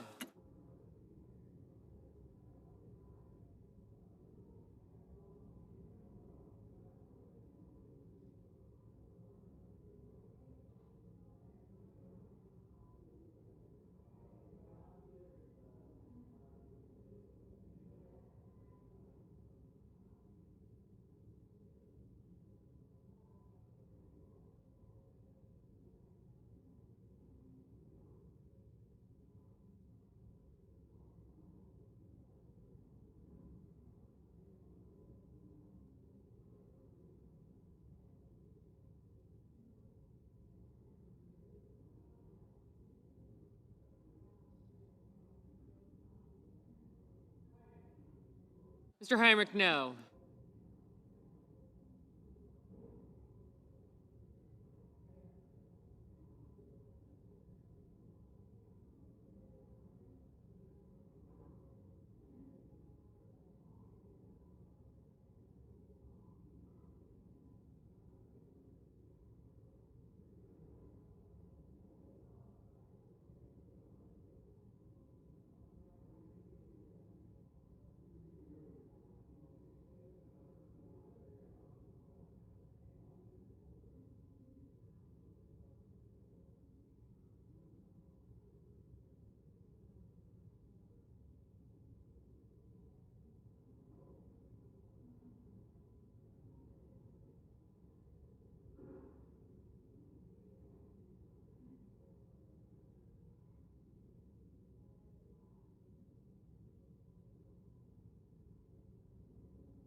Mr. Murphy?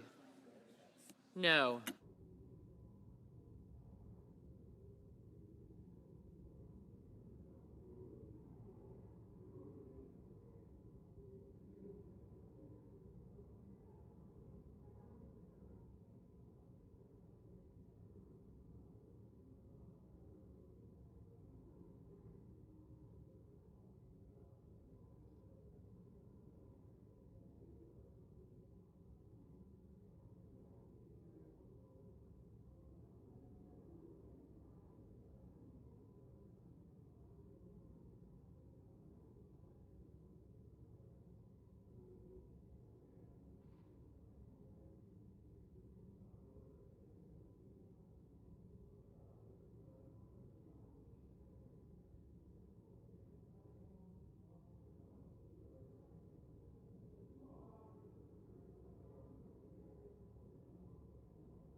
Mr. Booker? No. Mr. Schatz? No.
Mrs. Shaheen?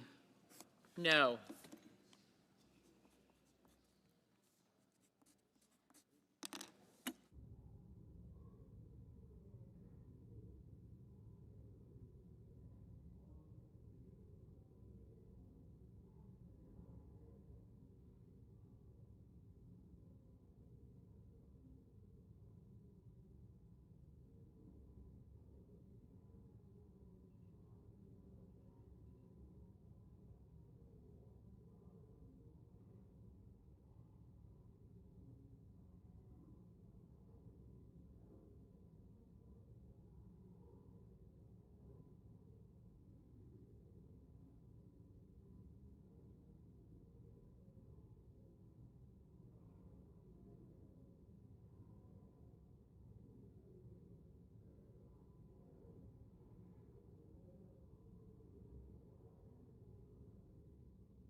On this vote, the yeas are 54 and the nays are 44.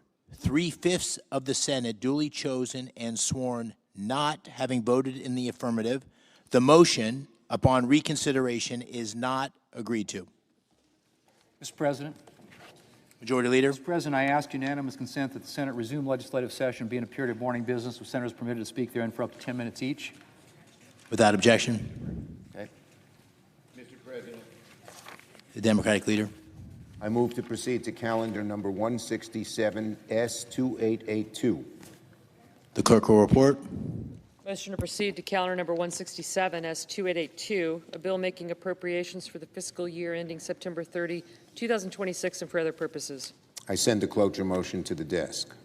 The clerk will report. Cloture motion, we, the undersigned senators, in accordance with the provisions of Rule 22 of the Standing Rules of the Senate, do hereby move to bring to a closed debate on the motion to proceed to calendar 167 S2882, a bill making continuing appropriations for the fiscal year ending September 30, 2026, and for other purposes, signed by 17 senators as follows. I ask consent the reading of the names be waived. Without objection. I withdraw my motion to proceed. The senator has that right. The motion is withdrawn. Yield the floor. Majority Leader. Mr. President, I move to proceed to calendar number 168, H.R. 5371. Clerk will report.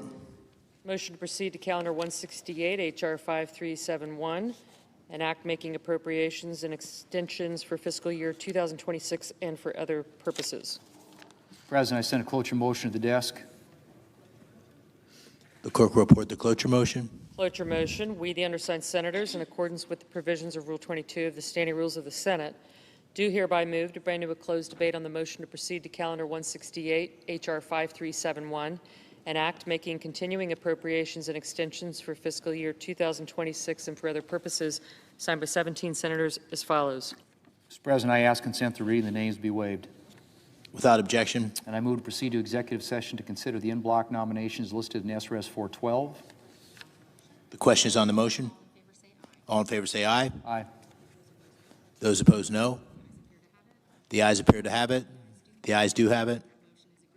The motion is agreed to. The clerk will report the nominations on block.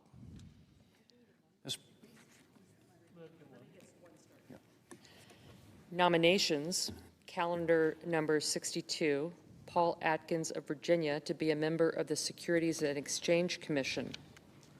Mr. President, I ask unanimous consent that the names be considered read. Without objection. And I send a cloture motion to the desk. Clerk will report the cloture motion. Cloture motion, we, the undersigned senators, in accordance with the provisions of Rule 22 of the Standing Rules of the Senate and the provisions of SRES 412 from the 119th Congress, do hereby move to bring to a close debate on executive calendar numbers 62, 86, 92, 126, 127, 128, 143, 155, 158. Mr. President, I ask consent that the reading of the names be waived. Without objection. Signed by 17 senators as follows. And I ask consent that the reading of the names be waived. Without objection. Mr. President, I ask unanimous consent that the Senate resume legislative session. Without objection. Thank you, Mr. President.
Senator from Missouri.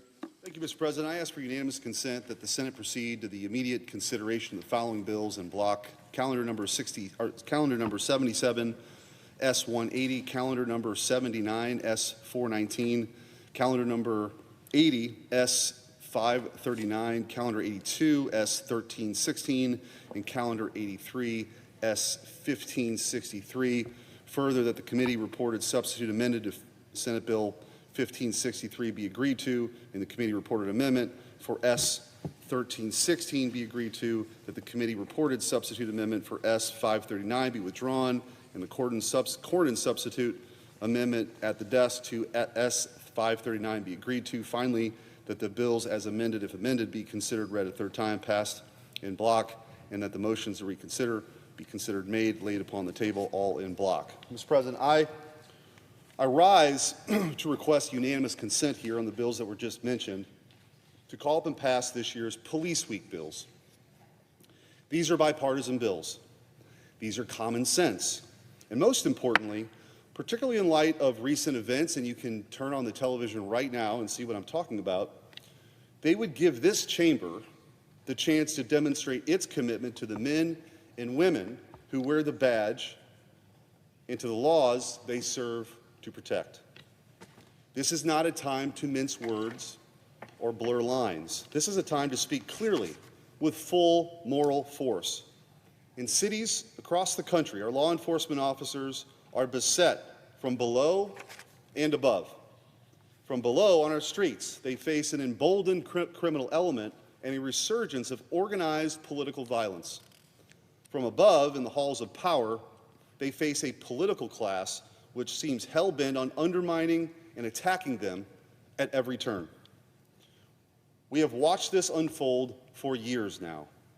The press has smeared and defamed our police officers, seeking to incite hatred and violence against them. Fringe academic ideas about defunding police and shuttering prisons have moved from the classroom to the courtroom to the legislature and then to codified laws. Riots, lawsuits, slashed budgets, malicious lies blared through the largest megaphones in our country. Time and time again, the system has sided with the criminal over the cop, the looter over the law. The result of this system could be seen in unprecedented waves of violence that ravaged our cities in the wake of the George Floyd riots in 2020. It can still be seen today on the streets of cities overtaken by Antifa. These are not rhetorical or theoretical concerns. We watched it happen in real time. It is not the product of social conditions or inequity or systematic this or that. It is the inevitable result of a civilization that's lost its moral nerve. A civilization that is too racked by guilt to punish its criminals, to enforce its laws, or to confront its enemies, even when those enemies are beating police officers and firebombing federal buildings right before our eyes. When a government loses the ability or the will to defend its own cities, its own institutions, its own people, then it ceases to be a government worthy of its name. The path back to justice is simple. It requires laws like the ones we are going to consider here today. It requires protecting the people who protect us, like the bill to equip first responders with protective gear against fentanyl exposure, keeping them safe from the very poisons they're trying to fight. It requires ensuring that our police officers are healthy in body and in spirit, like the bill to reauthorize critical mental health services for cops and their families. Every single year, more police officers die by suicide than die in the line of duty. This is profoundly a policy failure and one that is on us to fix. It requires hunting down the predators who seek to prey upon our kids from the darkest recesses of the internet, like the bill to reauthorize and modernize the Internet Crimes Against Children Task Force. This bill funds and enhances our ability to catch and convict the very worst kinds of criminals, those who target and abuse children. It requires building strong police departments with officers who know the neighborhoods and the people that they protect, like our bill to send local recruits to police academies if they agree to serve in the precincts in their own communities. And it requires wisdom and experience, like the bill to give state and local agencies the ability to rehire retired officers in civilian law enforcement roles. If you stand on the side of justice and our first responders, these votes should be simple and easy. With that, Mr. President, I'd ask we move forward.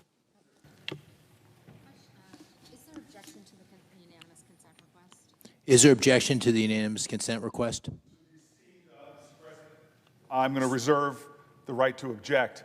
Senator from New Jersey. I'm really grateful that this is one of the areas where we have a lot of bipartisan support, because this body, I would say unanimously, believes that we have to do more to help local law enforcement. I see it in my state. We have real challenges with recruitment, challenges with officers who are in incredibly stressful situations for their mental health, and even empowering officers to be able to do their job, which is a job that everyone wants our officers to do. I say this all the time. If you polled my city, which is majority minority city, majority African American city, and asked them, hey, do you want more police, less police, or the same amount of police? Undeniably, they would want more law enforcement. And when I talk to the law enforcement officers in not just my city, but up and down the state, they want more resources. It's why I have multiple bills to actually fund our police departments around our country, specifically in New Jersey, to empower them on everything from closing out murder investigations all the way to mental health. In fact, the legislation that's being brought forward, it's right, it's a bipartisan legislation. I am a co-sponsor of some of the bills that we have right now on the floor. We should be united in this body, all 100 of us, to stand up for public safety and to fund our police, get them the resources and the equipment that they need to do their job. Unfortunately, that's not what's happening. President Trump, through an arbitrary executive order, has told this body that your intentions will not be followed. The legislation that is being proposed today, the president has already said, those DOJ grants will not go to certain states: Illinois, California, New York, New Jersey, that they are not eligible for these grant programs. That's not a bipartisan way of going about it. That's singling out certain states over other states. That's actually defunding the police departments in certain states for other states when you say these states that have gotten many of these grants in years past can no longer get them. None of us in this body should support that. All of us in this body should join together and say, when Congress passes a grant program, the President of the United States cannot arbitrarily decide which states receive those grants and which states don't. I feel a driving sense of urgency that we must support our police officers. They are facing greater and newer challenges in this country. I feel a deep urgency to support mental health issues in particular, because I lost one of my dear childhood friends who died by suicide in uniform. I want to make a simple adjustment to this legislation. Very simple, and what it would do is basically say that when this body has approved these grant programs, the president can't undermine the founder's intention that we hold the purse strings, that the president can't undermine that, and these grants have to go out as Congress intended them. That's all I'm asking from my colleague across the aisle. It's all I'm asking from this body, is that we together say we need to get resources for police officers in all of our country. We shouldn't be picking out some departments and not others.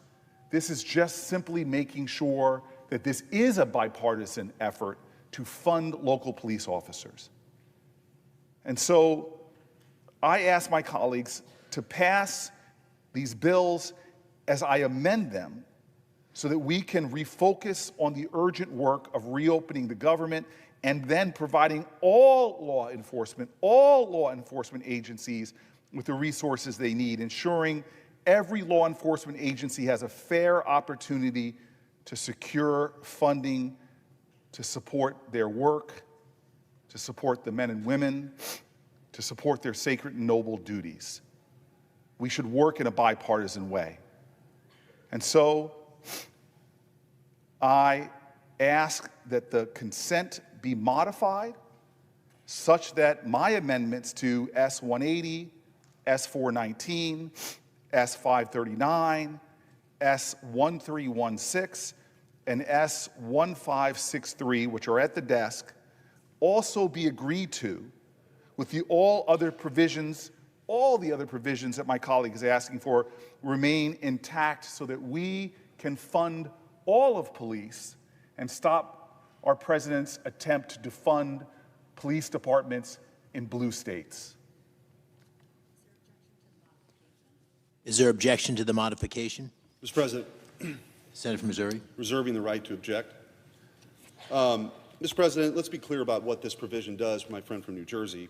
It's an attempt to throw a lifeline to these sanctuary cities that are openly defying the law. In order to receive federal grant dollars, you can't withhold information from federal law enforcement. That's what they're doing. That's what it means to be a sanctuary city. What you're saying is we're not going to work with ICE or any other federal agency because we want to protect illegal immigrants in our cities. That's what's happening. That's deeply unpopular with the American people.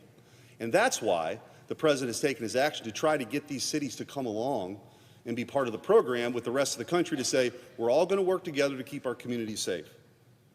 This provision is a direct attempt to undermine the Trump administration to do that and their renewed enforcement of our immigration laws.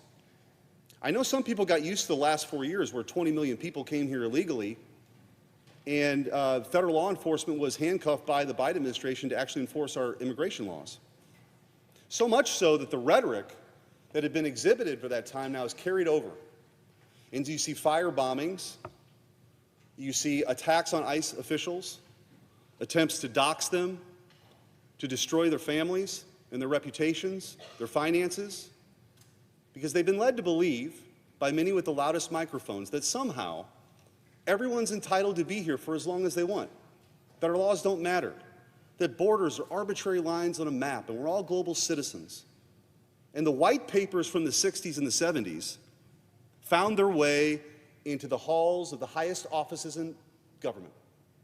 In the Biden administration, these Ivy League grads who wrote these white papers or read these white papers or indoctrinated by these white papers were suddenly in charge. Well, there's a new sheriff in town who actually believes in law and order. And so I would hope that city leaders who defy our federal laws shouldn't be entitled to federal tax dollars. Federal grant dollars are not entitlements. They're not unconditional welfare for the far-left activists. If you want federal funds, you have to comply with federal law. Sanctuary cities are in open defiance of federal law. They actively prohibit their officials from cooperating with federal immigration officers. They release violent offenders, suppress gang databases, and do everything in their power to prevent the men and women of law enforcement from enforcing our laws. That's what they're doing in sanctuary cities right now. Every one of the Police Week bills that I've offered for unanimous consent, and my friend from New Jersey is indeed a co-sponsor of, are very, very bipartisan. I can't actually believe we're in a place that we're going to be holding up that kind of bipartisan legislation when you see the violence against law enforcement officers in our country every single day. This is a lifeline to them, the help that they need, not just to do their jobs, but to be able to seek the services so they can be healthy physically and mentally. So let's be clear about what's happening. And my friend has, a few moments here to reconsider this. These are common sense. And if anything from last November we could take away, is that the American people voted for a return to common sense. And with that, Mr. President, I object. Objection is heard. Mr. President. Is there objection to the original request? Senator from New Jersey. Yeah, I just, again, I have so much respect for my colleague. I want to respond to some of the things he said because, again, I just want to affirm that he is right on the urgency to help our police officers. He is right that states should abide by federal law that passes from this body. But what we have now is a president in his first term that didn't ever try something like this, which is undermining the will of Congress. This is really unprecedented. That has never happened. Republican president, Democratic president, including Donald Trump's first term, where he suddenly said, I'm going to turn off the spigot of support to local law enforcement agencies because I don't agree with your policies. I think that's a threat to the independence of our branch of government. I think that that is, in so many ways, violative of our shared values on both sides of the aisle. But let me go further than that. What the president is doing is saying, not only am I going to stop funding from going to the state of New Jersey, I'm going to go to red counties in New Jersey, red counties in California. I actually went out and talked to people, Republican legislators in states, Republican police officers, Republican union leader told me this as well, and he says, this is ridiculous. He said, this is insane. That we would hold grants back from the entire state. He goes, I don't agree with Democrats' policies, but we're out here putting our lives on the line, and Republicans in Congress want to stop resources coming to our police departments? One of the union leaders said to me that my guys are out there sacrificing their lives, and we can't get help that both sides of the aisle agree on? And so, yeah, my colleague and I disagree on domestic immigration policies. But one thing I don't agree on, because I was a mayor of a city that basically said, in order to keep my city safe, we're going to cooperate with the police department, because it was an overbroad generalization that was made on the Senate floor that we're not supporting ICE and immigration activities, because I know this up and down the state of New Jersey. Not only do we support them, but we detail officers with federal immigration enforcement. I did it when I was mayor. You want to talk about cooperation, anybody who knows local government, from the FBI to the ATF to ICE, all over New Jersey, we are cooperating with federal authorities. What we have simply said, if we're responsible for local law enforcement, we're not going to do things that create such fear in our communities that immigrant communities are afraid to come to local police to report crimes. And that somehow, not in the first term, Trump's first term, but somehow in this term of office, that's a bridge too far. Well, let me tell you right now, the way that immigration is being pursued in our neighborhoods, where masked agents are coming out of unmarked cars, are going to court appearances and schools and hospitals, my local police officers are telling me how much more dangerous this administration is making communities, because people who are victims of crime now are afraid to go to local police officers and report those crimes.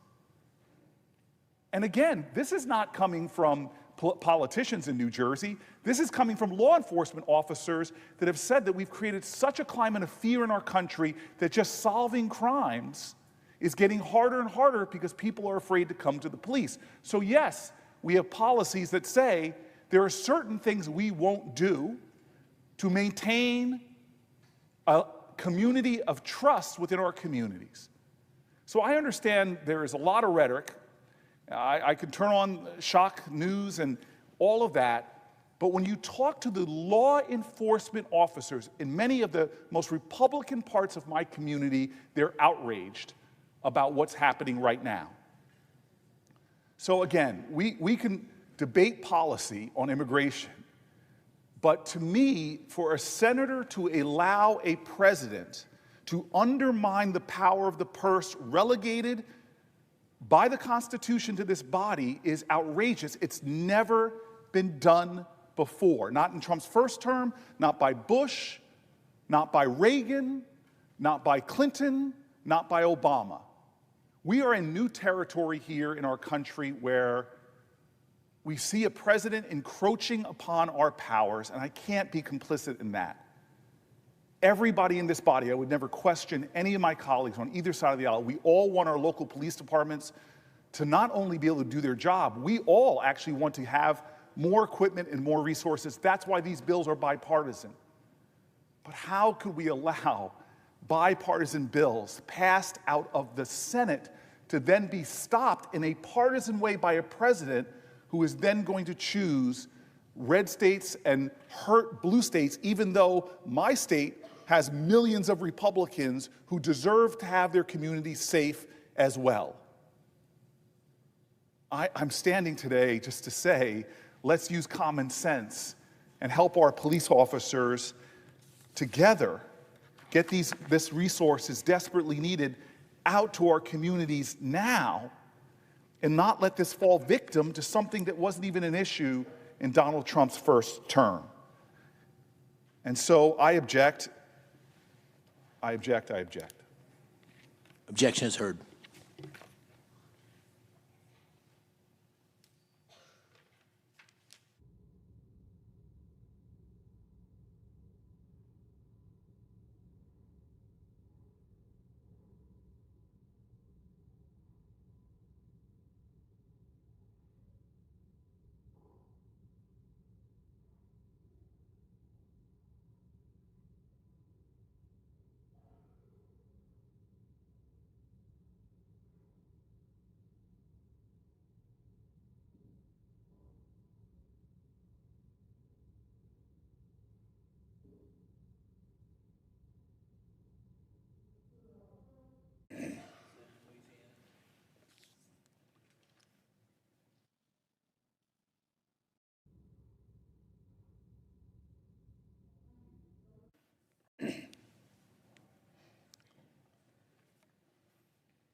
Well, the shutdown melodrama continues. I love the smell of melodrama in the morning. It smells like the United States Senate. I said the other day that this shutdown is just further proof that human evolution is a slow process. This shutdown, what you're witnessing now, is just further proof of about why it took human beings thousands of years to learn how to stand upright. This shutdown is bone deep, down to the marrow, stupid. Some shutdowns are based on policy. Some shutdowns are based on politics. Some shutdowns are based on a combination of both. This one is pure. It's pure as ivory snow. This shutdown is based on politics. Let me tell you what's going on. I believe in a two-party system, Mr. President. Why? Because two parties create competition. And competition makes all of us better. It does. The Democratic Party, the opposite of my party, the Republican Party, the Democratic Party is competing within itself right now. And there is a distinct wing of the Democratic Party that is winning that competition. If I wanted to use a pejorative expression, I would call it the loon wing of the party. The loon wing of the Democratic Party. Or you might call it the Bolshevik wing of the Democratic Party. I think a more accurate description is to call it the socialist wing of the Democratic Party. I think that's fair. Now, I'm not saying that all of my Democratic friends are socialists, but there is clearly a wing of the Democratic Party that can only be described accurately as the socialist wing of the party. And that party is in ascendancy. That party is in control. Now, my friend Senator Schumer is the leader of the Democrats in the United States Senate, and he, of course, has instructed his colleagues to vote to shut down government. And Senator Schumer has been criticized for that, and I understand. I don't agree with him. I think he made a mistake. But I don't think Senator Schumer is the leader of this effort. I don't. I think Senator Schumer, like many of his colleagues, would like to be loved by everybody in the party, and he would like to be loved by the socialist wing of his party. And I do think that's part of what is motivating this shutdown, and that's why I say it's all about politics. But I don't think Senator Schumer is the person in charge, because Senator Schumer is not the leader of the socialist wing of his party. Congresswoman Ocasio-Cortez is. She's running the show. It was no accident the other day the Congresswoman let it slip. She said, if you really want to negotiate at the end of this shutdown, come see me. Come see me. And I think any fair-minded person has to look right now and say that the two leading members, the quarterback, the two leading members of the socialist wing of the Democratic Party, the quarterback is Congresswoman Ocasio-Cortez. Now, her substitute is Senator Bernie Sanders. But I think it's the Congresswoman who's calling these shots. Now, Mr. President, I don't hate anybody. I've said that repeatedly, and I mean it.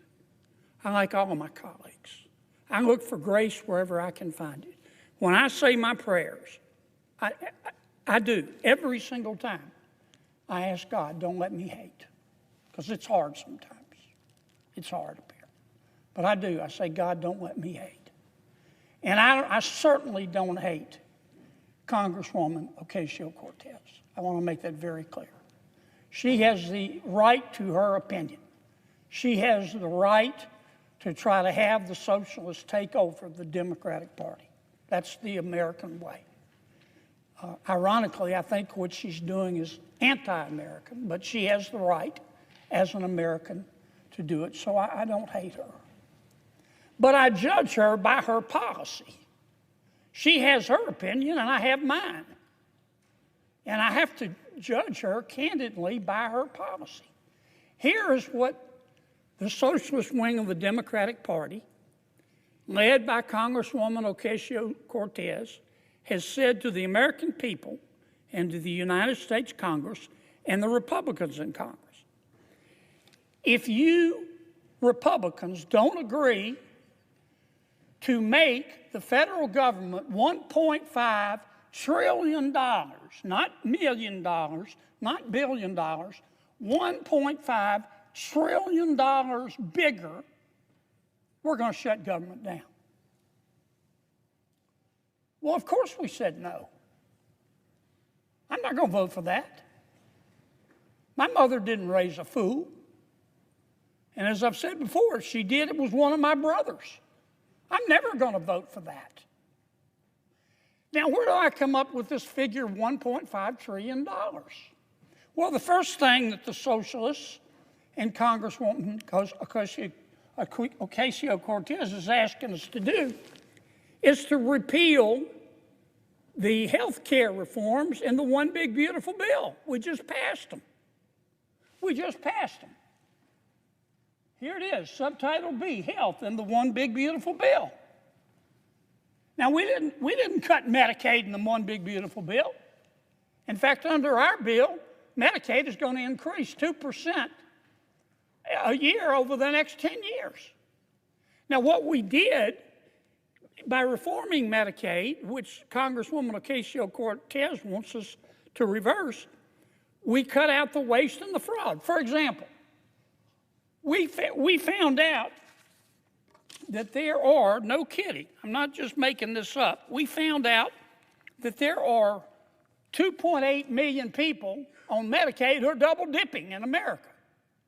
They're either signing up for Medicaid in Louisiana and Mississippi, double dipping, or they're signing up for Medicaid in Louisiana and they're signing up for the Obamacare subsidies. That's called cheating. Our bill would put an end to that. and it would save about $140 billion on 10 years. The socialist wing of the Democratic Party and Congresswoman Ocasio-Cortez want us to reverse that. The second thing we did in our health care reforms in the One Big Beautiful Bill is to say you've got to stop lying when you apply for Medicaid. Under President Obama, we had virtually no eligibility checks. People could walk in and the Medicaid folks would say, how much do you make a year? And they could say $30,000 a year. And they'd say, okay, you qualify. Now, I trust people. I've said it before on this floor. I play cards with my friends all the time. They're friends. I cut the cards anyway. We have found, for example, just in Louisiana, we did a statistical sample of the people on Medicaid in Louisiana. Our auditors found 1,600 people on Medicaid making $100,000 a year or more. That's cheating. So our bill put an end to that.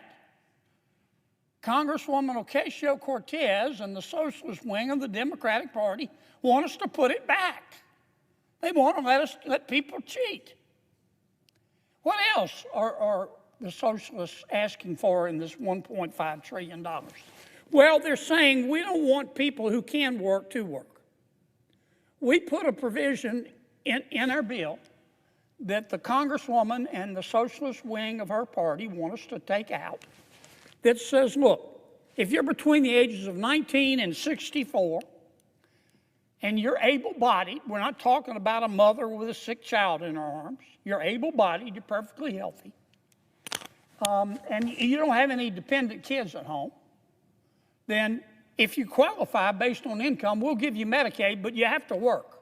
You have to work 20 hours a week or go to school 20 hours a week or do community service 20 hours a week. Because the free enterprise system, jobs, have done more to lift people out of poverty than all the social programs put together. That's what's called a work requirement. What's wrong with that? Those who can't work should work. Our welfare programs were meant to be bridges, not parking lots.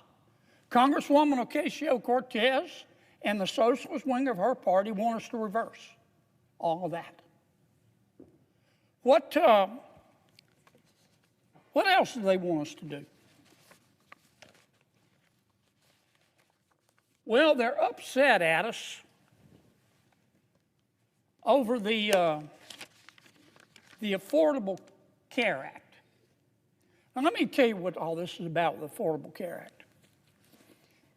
Under Obamacare, if you are a low-income American, you're entitled to Medicaid. If you are a middle-income American, you have a job, then chances are you get insurance through your employer. Most people do. But if you're in the middle,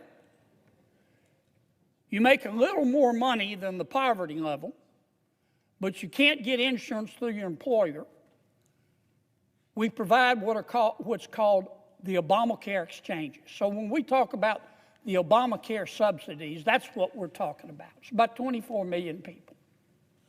And it was meant for lower income people. Up until 2019, it was all for low income people. And then in 2019, without any Republican votes, President Obama said, look, we're in a pandemic. We're going to raise the limit.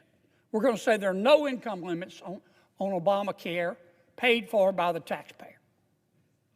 We've got 24 million people on Obamacare. When they raised the limits, you could make any amount of money and still get a subsidy. That added about 1.6 million people on Obamacare. Obamacare was meant for people who make from roughly $30,000 a year to $130,000 a year, families of four. Now, because President Biden raised the cap, we've got people making $600,000 a year, $150,000 a year, families making $200,000 a year, getting subsidies from the American taxpayer. Why? Because they said we needed it in the pandemic. The pandemic is over. And that's why the Democrats, when they passed the bill, put in a provision that says at the end of this year, those extra subsidies are going to end. Congresswoman Ocasio-Cortez says no. Until you agree to let them continue, to let anybody at any income level get subsidies, we're going to shut government down. That's their third demand. And that is part of the $1.5 trillion. And finally, of course, the Congresswoman is saying we want you to give $500 billion, not $500,000, not $500 million, $500 billion.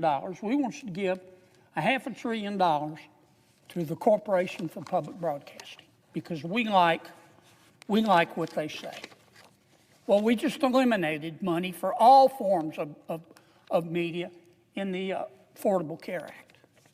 Now, those are the demands. Those are the demands. I'll just mention, I'll mention one more. Congresswoman Ocasio-Cortez got very, very upset, as did the socialist wing of her party, when the president sent over what's called a rescission package. Basically, President Trump just said, we want you to take some stuff out of the budget that we think is wasteful. And we did. And that upset the Congresswoman. She's entitled to be upset if she wants to. But that really upset the socialist wing of the party.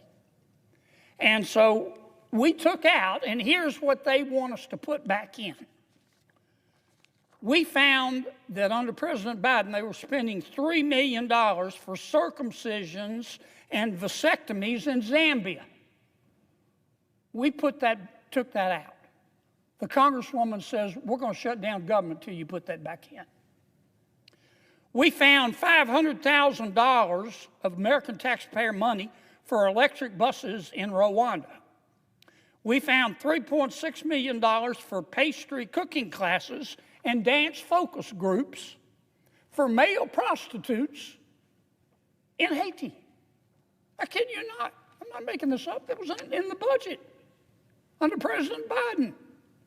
We took it out.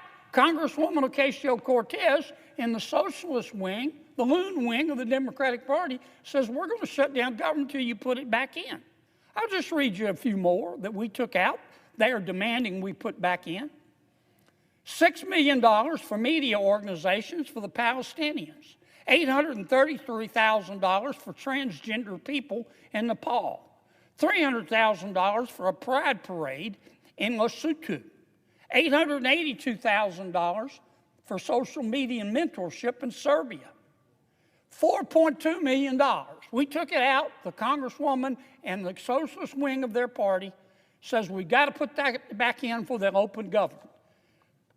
$4.2 million for lesbian, gay, bisexual, transgender, queer, and intersex people in the Western Balkans and Uganda. I could spend the rest of the afternoon here. We took all that out. It upset Congresswoman Ocasio-Cortez. It upset the socialist wing of her party. And now that wing of her party and the Congresswoman are threatening all other Democrats and saying, you've got to shut that government down until we get what we want. And part of what they want is to add this kind of stuff back into the bill. And that's what this fight is all about. We're in the process of negotiating a budget with our Democratic friends. We ran out of time. The cutoff was midnight Tuesday night. That's when the clock struck midnight and the budget ran out. What we had asked for and what we're still asking for is to let's continue to negotiate, we meaning the Republicans and the Democrats, for 6 more weeks and try to agree on a budget. That's all we're asking. We're not asking for any additional appropriations, any conditions, any stipulations. All we're asking for is what we call a clean CR. All we're asking for is just further negotiate. And Congresswoman Ocasio-Cortez, who has done a stellar job in rising to the leadership of her party, as a member of the socialist wing. They're about to elect a socialist mayor of New York. I think Mr. Mamdani's going to win. They have said to our request, let's just continue the status quo for 6 more weeks. They said, we'll give you 6 more weeks if you will give us $1.5 trillion. That's what they're demanding. And that's why we're shut down. Now, let me say it again, Mr. President. I don't hate anybody. This is America. I sure don't hate the Congresswoman. She is entitled to her opinion, but I'm entitled to mine. And she can criticize my policy positions, but I'm entitled to criticize hers. And I'm here to tell you, Mr. President, in front of God and country, based on her policy positions that she's demanding, based on her policy positions that she is demanding that I just outlined, $1.5 trillion of pure, unadulterated spending porn. Based on that demand, based on her policy positions, the American people are looking at her and saying, this person has single-handedly put an end to dumb blonde jokes. Because that is the craziest thing I've ever heard. Based on her policy positions, $1.5 trillion of this kind of spending porn, the American people are looking at the Congresswoman and saying, with respect, she must be bilingual. She must speak English and stupid. And that's why we're not agreeing to it. Now, I know every one of my Democratic colleagues, and I know more than half of them know better. They know what we're asking for is reasonable. I'm just asking them to meet us halfway. We're not asking for any additional provisions. They shouldn't ask for any additional provisions. And let us just open back up and continue to negotiate for 6 weeks. Don't be scared of the Congresswoman. Don't be scared of the socialist wing of your party. I suggest the absence of a quorum. Request, Mr. President, only because Tony asked me to. I'm supposed to read this, Tony?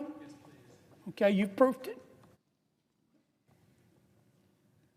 I ask unanimous consent, Mr. President, that when the Senate completes its business today, it stand adjourned until 3:00 p.m. on Monday, October 6th. You check those dates, Tony? That following the prayer and pledge, the journal of proceedings be approved to date, the morning hour be deemed expired, the time for the 2 leaders be reserved for their use later in the day, morning business be closed, and the Senate resume consideration of Cal 115 S2296. Finally, that the cloture motions filed during Friday's session of the Senate ripen at 5:30 p.m. Without objection. If there is no further business to come before the Senate, Mr. President, I ask that it stand adjourned under the previous order. The Senate stands adjourned until 3 p.m. on Monday. Mr. President, it's been 2 weeks since our first vote on a clean continuing resolution to keep the government open. The shutdown could have been avoided well before it began. But because Democrats have not budged from their partisan demands, the shutdown is now entering its 3rd day. Now, Mr. President, there's a lot that we could be doing right now. We could be considering bipartisan appropriations bills through regular order, going to conference on the 3 appropriations bills we passed in August, or passing the bipartisan annual defense bill. But instead, we're stuck in a shutdown mess of Democrats' making. And the American people are suffering as a result. Mr. President, Republicans remain united around a clean, nonpartisan funding extension. It's passed the House of Representatives, and it's currently sitting right here in the Senate, ready to be voted on. It has no new Republican policies, no partisan policy riders, It's straightforward, simple, and clean. All it does is reopen the government through November the 21st to give us more time to pass appropriations bills here on the floor. We have a number of bipartisan bills waiting for floor consideration right now. The only thing standing in the way of reopening the government and getting back to doing the important work is Democrats' $1.5 trillion in partisan spending demands. That's right, $1.5 trillion. Their partisan proposal demands more money, think about this, more money than our entire defense budget just to keep the government open for 4 weeks. That's not a credible proposal. It's a far left wish list. And it's not how we're going to do things around here. Mr. President, we can end this shutdown in just a few hours. We need to take one roll call vote, just one roll call vote on the House-passed clean continuing resolution. The President of the United States says that he's ready to sign it. We just need a handful of Democrats to agree. Now, once we get the government back open, then we can talk about the issues that Democrats are raising. But we can't do that while they're holding the federal government hostage to their partisan demands. Mr. President, whatever Democrats are saying publicly, I think privately they are all well aware of the problems with their current position.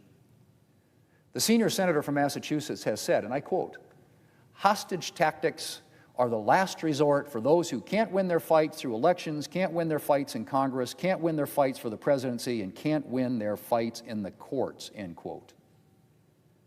The Democrat leader called shutdowns, and I quote, "a politics of idiocy, of confrontation, of paralysis," end quote. Mr. President, this shutdown needs to end sooner rather than later. And there's only one way out of it. Democrats need to vote for the clean, nonpartisan, continuing resolution sitting right there. All it takes is one roll call vote. The government's back open. And Mr. President, we need to get this government back open, which we can do very, very quickly. And then we can talk about whatever we need to talk about. Just a few years ago, the Democrat leader had this to say, and I quote again, "We're allowed to come here and disagree over policy. In fact, our system of government was designed to allow for progress, despite our large and sometimes raucous differences. But when one side throws a temper tantrum and uses the basic functioning of our government as leverage in a policy argument, our system of government breaks down," end quote. Well, Mr. President, let's hope the Democrat leader decides to heed his own words and the Democrats' temper tantrum ends sooner rather than later. Mr. President, later today, a couple hours, Democrats will have another opportunity to vote for the clean continuing resolution. And we'll see if they're still committed to their shutdown politics. Republicans remain ready to reopen the government and to get back to doing the American people's business. How much longer this shutdown lasts depends entirely on Democrats. The choice is theirs. Mr. President, I yield the floor, and I suggest the absence of a quorum. Clerk will call the roll. Ms. Also Brooks.